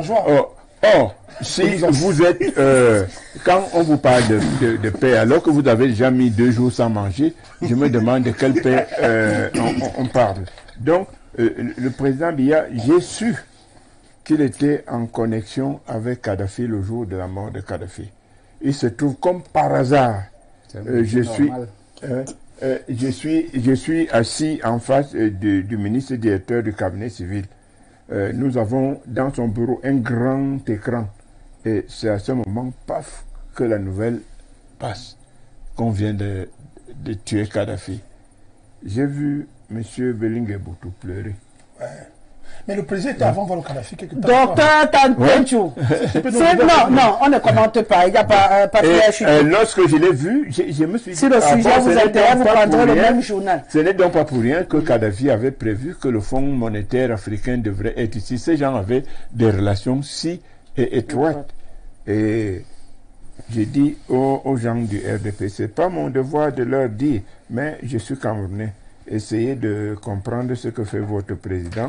Quand je dis votre président, le président de votre parti, parce qu'après ça, il est le président de tous les Camerounais. Bon, contre-attaque des ordures. Encore une fois, lorsque au Cameroun, vous dites quelque chose, on ne vous écoute jamais. Si vous n'êtes pas membre de la nomenclatura Comprador, on ne vous écoute pas. Moi, je me pose la question, il faut quel diplôme, il faut quelle sagesse, il faut quelle intelligence pour se dire qu'on ne doit pas laisser le ramassage des ordures à une seule société sur toute l'étendue du territoire. Quelqu'un proposait effectivement que les communes puissent s'en... Ça, c'est un des cas de figure possible. Mais on a choisi une société... Oui, on a donné un monopole. Comme on a donné le monopole aux Sénégalais qui met les sabots sur les voitures. Vraiment. Parce que ce que les gens ne savent pas, sur les 25 000 francs qu'on donne, le Sénégalais ne donne que 9 000 francs à la commune. Le reste est dans sa poche. Or, on peut faire autre chose pour éviter ça, c'est de créer des régies. Non, les stationnements dans les pays qui se respectent, c'est parfois des maisons de 5, 6, 10 étages. Vous allez, vous garez votre voiture, vous faites des parkings. Oui, des grands parkings. Et vous faites le tour et vous revenez prendre votre voiture. Mais ici, personne n'y pense. On pense seulement à la bouffe, comme celui qui était délégué du gouvernement, qui est devenu, je crois... président du conseil président, ouais. D'accord. Professeur?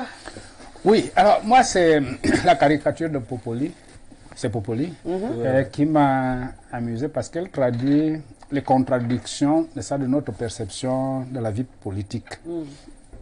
On parle de succession dans une république. Alors, il y a toute une contradiction perceptive à ce niveau-là. C'est-à-dire que si on est en république, les mécanismes d'accession au pouvoir sont connus. Dans notre cas, c'est la voie électorale. Et on voit les mécanismes de succession. Et ça pose un problème. Et si ça pose un problème, c'est parce qu'on pense que cela est possible. Et si cela est possible, ça montre que la structure politique est sur des bases assez complexes, pour ne pas dire même fragiles. Et on peut comprendre donc pourquoi on a parlé des coups d'État, on a parlé d'un certain nombre de contradictions dans la vie politique qui peuvent émerger lorsque l'ordre réel ne correspond plus à l'ordre du discours. C'est-à-dire que lorsqu'on dit, vous voulez accéder au pouvoir, ok, préparez votre parti politique, préparez votre candidature, vous serez candidat et vous pouvez gagner. Mais en même temps, on vous véhicule des messages et des actes qui laissent croire que on peut dire à un homme, un ami, un fils, un parent, une relation que bon, voilà, je suis fatigué, prends. Ce qui est contradictoire. Donc, ça transparaît, je ne sais pas si c'est de manière consciente ou c'est de manière inconsciente, ce discours-là montre toute la complexité de la vie politique en Afrique. D'accord. Docteur Tentiu. Ce matin, ce qui m'amuse, c'est pas la presse qui a parlé de entre ces guerres entre le secrétaire général du PN et le ministre de la Communication, René Sadi. C'est Info Matin. Ouais, je voulais dire... Bongo qui sacrifie... ouais, il est nouveau, parce que quand vous... Il y a dans ce pays des gens qui sont restés longtemps, parce que tout à l'heure on parle des mains sales. Je suis d'accord qu'il y ait des mains sales, mais on peut se salir parce qu'on a porté l'habit de quelqu'un sale. Et oui, parce que moi, avec ma culture judéo-chrétienne et puis un bon bantou... Ou parce qu'on a secouru une personne en salut. On va saluer. Je peux être avec quelqu'un, il est sale, et puis en portant secours à la personne, je salis les mains, et par complicité, et je dis pas, oh, il est sale. Donc vous allez voir que il y a des gens dans ce pays, comme les Laurent Isso, et René Sadi, qui sont restés longtemps. Donc en s'attaquant à ces personnes, je crois que le secrétaire général président de la République est en train de se chercher des épines. Parce qu'il est resté vraiment longtemps dans le sérail. Parce qu'on a parlé du nom de Belinga, c'était vraiment quelqu'un de très solide. Mais il avait beaucoup de respect pour ces hommes-là. Avec tout le pouvoir que Belinga, parce que le secrétaire général n'a pas, ministre d'État, on n'a pas de levier comme Belinga a eu. Non. Lui, il n'a pas. Voilà, le commissaire là. Cet homme avait accès, il avait vraiment des leviers au point où on vous dit que c'est vraiment la seule personnalité qui pouvait accéder, voir le président sans protocole. Oui. Mais il avait une manière de s'attaquer. Il y avait des hommes, ils ne s'attaquaient pas frontalement. C'est pour simplement dire à ceux qui nous écoutent d'aller bien conseiller le secrétaire général de la République que quand il veut sortir ses balles perdues, qu'il regarde bien les têtes des personnes. C'est ce que je voulais dire. Vous êtes grave. Alors, on va poursuivre cette émission. On va profiter du temps qui nous reste pour parler de notre décentralisation. Bon, je ne vais pas remonter à quand est-ce qu'on avait décidé de la mettre sur pied. Aujourd'hui, on a décidé de l'accélérer depuis quelque temps. On a mis sur pied les régions, on a mis les nouveaux maires, sauf qu'on n'a pas donné l'argent qui allait avec. Mais depuis quelque temps, on a dit que l'argent est en train d'arriver. Bon. Je ne sais pas si je dois continuer le triage. Que l'argent est en train d'arriver, que les maires doivent désormais décider, et les présidents des régions.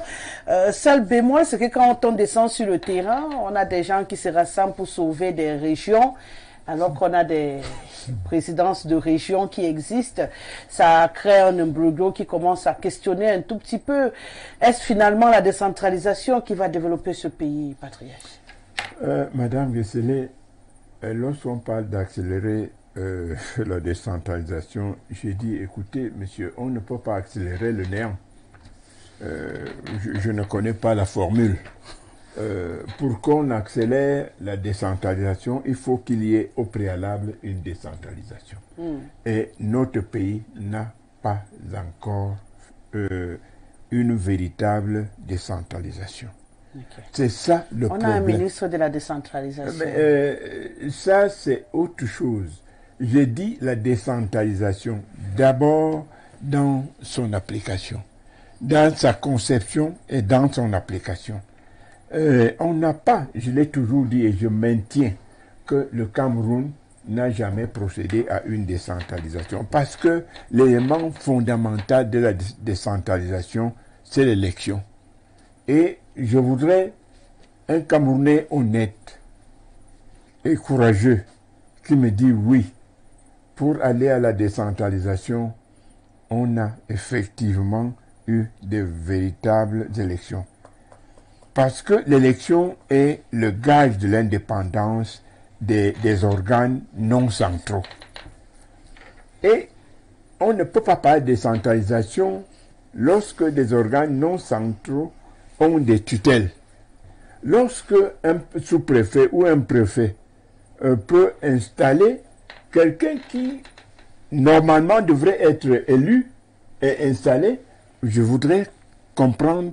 Peut-être que depuis que ça fait effectivement très longtemps que j'ai quitté le banc, peut-être qu'on enseigne autre chose dans ce qu'on appelle la décentralisation. La décentralisation, je l'ai dit, et l'élection est donc la garantie de la démocratie qui permet à ceux qui ont été élus de fonctionner. Et c'est cela la décentralisation. Mais lorsque on nomme des gens, on nomme des secrétaires généraux, on nomme pratiquement les responsables des régions et on parle de décentralisation, je dis non. De mon point de vue, ça s'appelle la déconcentration. Donc peut-être on peut développer ce pays avec la décentralisation. Parce que la décentralisation ne fonctionne pas comme... Nous n'avons rien inventé. C'est un concept qui est assez vieux. Si vous voulez l'adopter, faites comme il se doit. Voilà le problème. Mais au Cameroun, ce n'est pas ça qui s'est passé. Je vous laisse vous-même apprécier déjà. Alors, si tu peux faire la saute au mouton, va un peu, si tu peux, s'il te plaît. Si tu avais ta permission, va un peu vers tes panélistes pour que je puisse avoir une idée de comprendre comment je vais y entrer. Pourquoi? Parce que vous avez l'impression que pour lire la décentralisation au Cameroun, vous cherchez par où entrer. Parce que moi, c'est vrai, parce que mon papa l'a tout dit, le patriarche a tout dit. Parce que déjà... Donc en d'autres termes, pour vous, ça n'existe même pas? Non, mais ça n'existe pas. Parce qu'on ne peut pas donner... On ne peut pas faire quelque chose et on crée encore des obstacles. C'est comme si moi, je veux partir dans ma belle famille là-bas, dans le pays Bafia, d'un cousin. Et tu casses les ponts. On a cassé les ponts. Je vais encore prendre le cheval et pourtant j'ai garé une grosse voiture. Je vais me salir. On va dire que mais ce n'est pas un beau ici. Tu es parti dans le village de fous. Exactement ce qui se passe. Parce que longtemps avant, qu'est-ce qui se passe? Ils ont commencé à faire des nominations. Avant même la décentralisation. Avant même le grand dialogue national. Une semaine avant, si vous vous rappelez, on a commencé à nommer, il y a les sous-préfets et les préfets. Et je me rappelle ce jour, le président était à l'extérieur. À plein 13 heures, j'écoute la radio, je dis, mais c'est pas possible.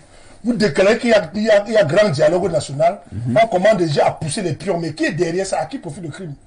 Et quand on vient à la décentralisation, on vous donne les nominations. Parce que ne n'oublions pas qu'en administration, c'est le secrétaire général d'une structure qui gère la preuve. Vous voyez comment le secrétaire général d'une présidence prend pour le Premier ministre. Et on nomme les secrétaires généraux, comme a dit le patriarche, on pointe des personnes, c'est-à-dire des gens selon leur couloir, selon leur couleur, selon les indices, et on dit décentralisation. Et quand on donne le pouvoir au Premier ministre qui est organisé, c'est pas lui qui gère l'argent. Il faut avoir les moyens de sa politique. Pour ces moyens, on donne à Paul Tasson. C'est-à-dire quelque chose qui ne va pas. Comment quelqu'un peut avoir le dossier, il n'a pas le levier pour sortir l'argent, il n'aura pas le commandement. Qui va donner le marché? Qui doit attribuer tout? Qui doit faire ceci? Il n'a rien. Il n'est qu'une figure, il n'y figure simplement. Et pour moi, parler de décentralisation, Madame Rosalie, pour moi encore, ce sont des utopies. Professeur. Même s'il est vrai qu'en emblème, on a fait semblant de déposer, mais le fond, pour la forme, oui, mais le fond, c'est zéro. Ok, je pense comme les autres que le problème de notre pays, c'est qu'on fonctionne sur des slogans. Et la décentralisation ressemble plus aujourd'hui à un slogan politique qu'à un programme, une manière, un style de gouvernance. Vous avez dit de manière assez intéressante ce que vous avez refusé de dire, c'est-à-dire que vous ne vouliez pas dire depuis quand ça date, pour ne pas rappeler aux gens que c'est depuis 1996 que ça date, c'est-à-dire avant l'an 2000, que ça date, et qu'aujourd'hui on en soit encore à dire qu'on va. Le seul temps verbal que nous savons conjuguer au Cameroun, c'est qu'on va. Donc, aujourd'hui, il est difficile de montrer ce qu'on a, mais on montre seulement ce qu'on va. Alors, je pense que le problème chez nous n'est même pas la forme de l'État. J'étais dans un autre débat où on parlait de la forme de l'État. Pourquoi est-ce qu'il faut-il discuter de la forme de l'État? Faut-il machin? J'ai dit, mais c'est des questions inutiles en réalité. Quelle que soit la forme de l'État, si ceux qui animent les institutions dans ces formes-là n'ont pas la volonté de les appliquer, ça ne sert à rien. Vous savez, il y a des pays où on vit bien dans le fédéralisme. Il y a des pays où on vit bien avec la décentralisation. Il y a des pays où on vit bien avec l'État les plus centralisés. Non, le vrai problème n'est pas la forme de l'État. Mais le vrai problème est ce que ceux qui animent les institutions veulent en faire. Ça retrouve pratiquement ce qu'on a vu avec le coup d'État. C'est-à-dire, est-ce que c'est est-ce que c'est les militaires, est-ce que c'est les civils? C'est un faux débat. Mais ceux qui veulent, ceux qui en sont aux affaires, c'est ce qu'ils veulent faire, c'est ce qu'ils impriment qui est le point central. Donc, on ne peut pas dire, on nous a montré que la décentralisation est pratiquement la panacée chez nous. Dès lors qu'on va vers la décentralisation, alors tous les problèmes seront... Mais j'ai dit, moi je viens souvent sur les détails même, c'est-à-dire que poussons même cette décentralisation avec toute la volonté possible. Mais est-ce que vous voyez comment la mairie elle-même est constituée? La mairie fonctionne sous une forme centralisée à outrance. De telle sorte que la mairie est l'affaire du maire. Même pas de ses adjoints. Mais du maire. Donc imaginez un système comme celui-là. Lorsqu'on donne tant de pouvoir à un individu, on s'attend à quoi? Donc, pour que la décentralisation soit véritablement décentralisation et qu'elle soit une affaire que l'on a voulu vraiment un pouvoir le plus proche possible de la base, même la structure de la mairie doit être revue. On ne peut pas avoir une institution à la base dans laquelle il n'y a qu'un seul pilote. Les adjoints dépendent du maire, en réalité. C'est-à-dire que c'est le maire qui leur donne le contenu de l'activité. Si le maire dit qu'il fait tout, il va tout faire. En dehors des actes d'état civil pour lesquels ils ont prêté serment, donc ils sont un peu libres par rapport au maire. Encore qu'on en a vu voulant interdire même aux adjoints de célébrer les mariages, comme si les adjoints avaient prêté serment devant le maire. Non, vous comprenez que je vous montre ça, ça peut paraître comme un détail, mais c'est la clé même de l'affaire. Bon, donc parce que l'enjeu, c'est on n'a pas donné les moyens suffisamment aux maires, c'est vrai. On peut leur donner les maires, ils vont être comme des petits présidents de la République au niveau de la commune. C'est-à-dire où ils vont décider tout seuls de ce qu'ils veulent faire. Ils vont déplacer ce qu'ils devaient être à gauche. Donc, il y a un problème de fond d'abord. Il y a un problème de bien restructuré parce que la structure décentralisée aujourd'hui était celle qui avait été pensée au moment de l'État centralisé. Bon, mais maintenant qu'on veut décentraliser, qu'on décentralise aussi à ce niveau-là. C'est-à-dire qu'on voit à quel niveau le conseil municipal peut être véritablement l'institution délibérante. Oui. Mais aujourd'hui, ce n'est pas le cas. Ce n'est pas le cas. Je vous dis, le maire peut passer en force contre le conseil municipal. Moi, j'ai été conseiller municipal. Toujours. Et pas souvent. Donc, vous comprenez, à partir de cet instant, un homme qui a, si d'ailleurs, si d'aventure il est en complicité avec l'autorité administrative, où la boucle est bouclée. La boucle est bouclée. Et à ce moment-là, les populations n'auront que leurs yeux pour pleurer. Non, je dis, si on veut vraiment, c'est une affaire nationale, il s'agit d'une affaire du bien-être des citoyens, qu'on redimensionne les institutions par rapport à cet objectif de satisfaire la population, qu'on revoie dans la structure communale par rapport à la base, par rapport au rapprochement, et que le citoyen soit de plus en plus dépositaire de ce pouvoir décentralisé. Tant qu'on ne le fait pas, qu'on déverse même la moitié du budget aux mairies, on va trouver exactement les mêmes problèmes. C'est-à-dire que ce sera donc des maires super riches, et je crois que c'est ça même le grand débat aujourd'hui. C'est le problème que les gens ne veulent pas mettre sur la place publique. Ça veut dire que le gouvernement voit mal une action où il se dépossède des moyens pour les mettre à la disposition des maires. J'étais dans un autre débat où les gens me posaient, oh, les membres ne sont pas formés, machin. J'ai dit que, mais qui forme les membres du gouvernement quand ils sont nommés pour la gestion? Non, une fois qu'un membre du gouvernement est nommé, il est compétent pour gérer. Mais pourquoi on pense qu'un maire élu devient subitement incompétent parce qu'il est maire? Non. Le vrai débat, c'est comment va-t-on gérer cette manne qui est là?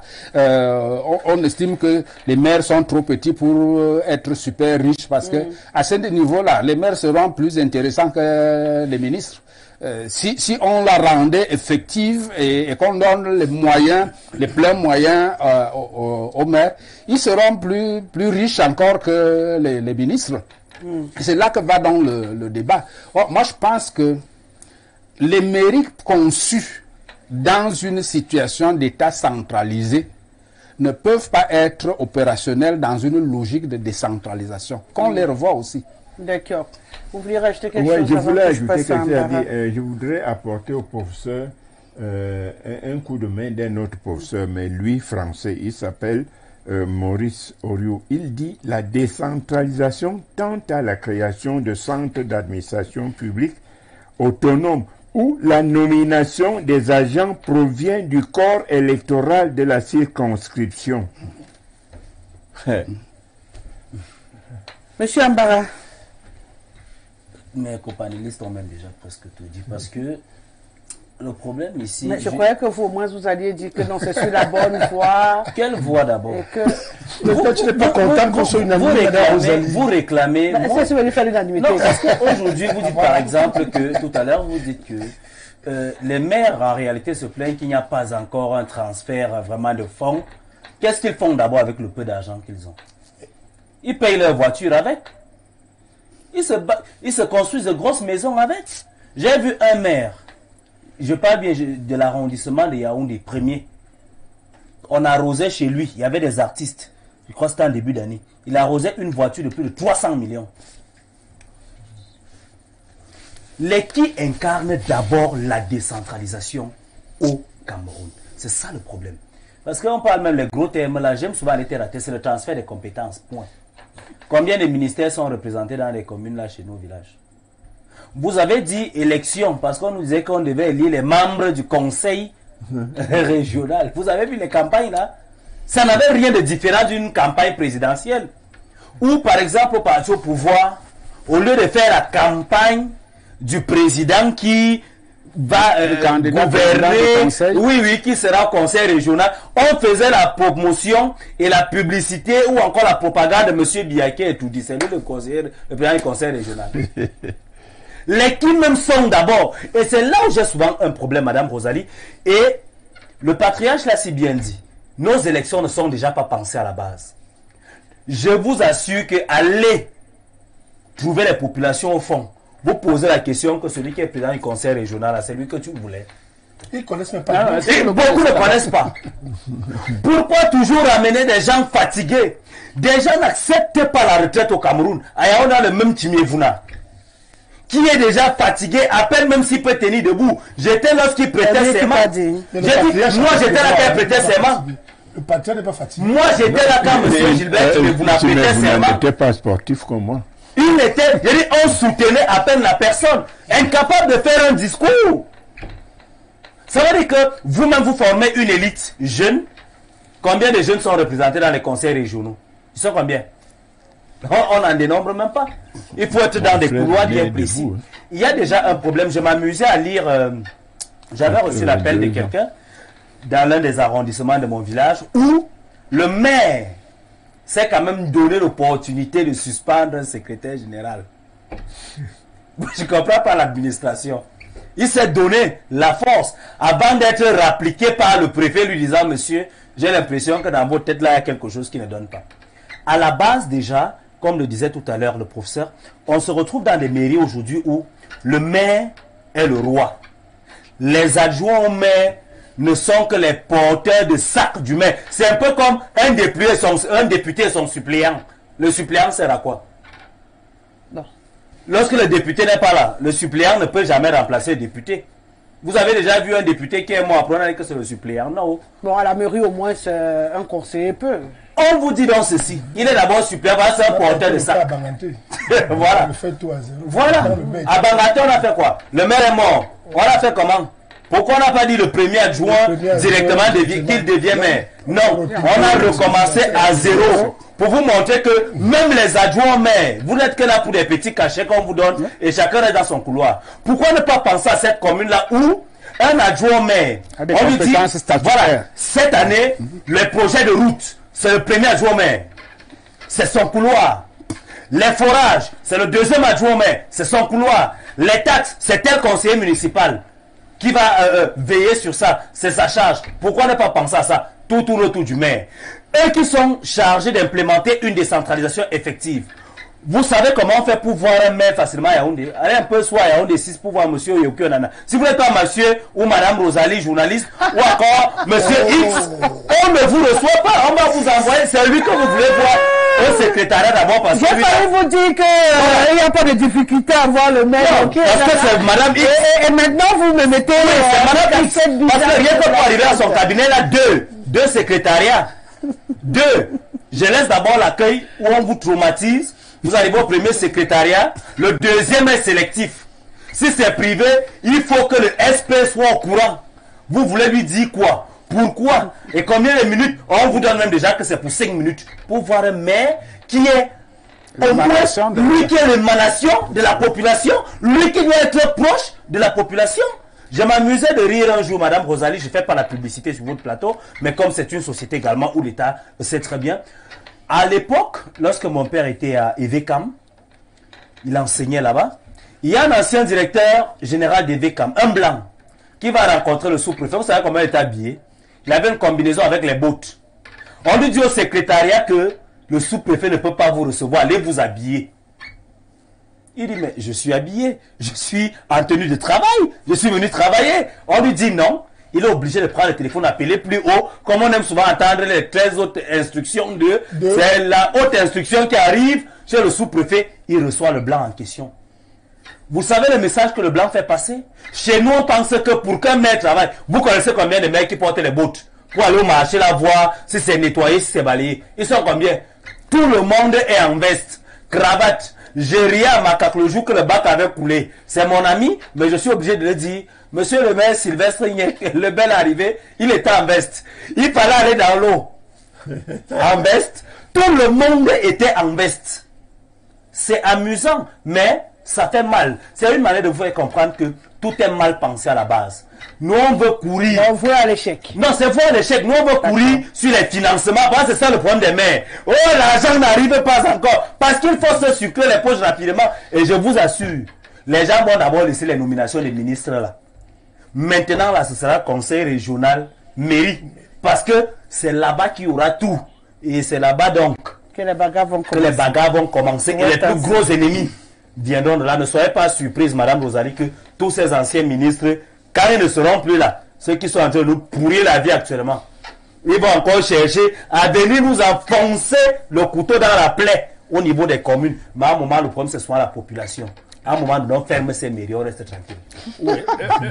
Le problème... Un peu extrémiste comme décision également. Le Je sors avec vous, professeur. Merci. Le problème est d'autant plus grave que le principe de développement même échappe à beaucoup de ceux qui s'investissent là-dedans. Vous savez, ministre, je crois que ça peut passer. On peut nommer qui on veut ministre, mais on ne devrait pas laisser émerger n'importe qui maire. C'est-à-dire parce que c'est là qu'il y a même la base du développement. Et il faut déjà comprendre ce que c'est que le développement. Parce que beaucoup vont comme des administrateurs de la mairie. Tout à fait. C'est-à-dire qu'ils arrivent là, ils vont dire, est-ce qu'on gère les marchés? La pensée même endogène du développement, vous ne l'avez pas. Les gens vont vous dire, le maire travaille beaucoup parce qu'on a reprofilé les routes, ce qui n'est pas une mauvaise chose. Mais le reprofilage des routes, c'est un projet qui s'évalue en marché, en termes de marché. On a construit tant de salles de classe, c'est des marchés.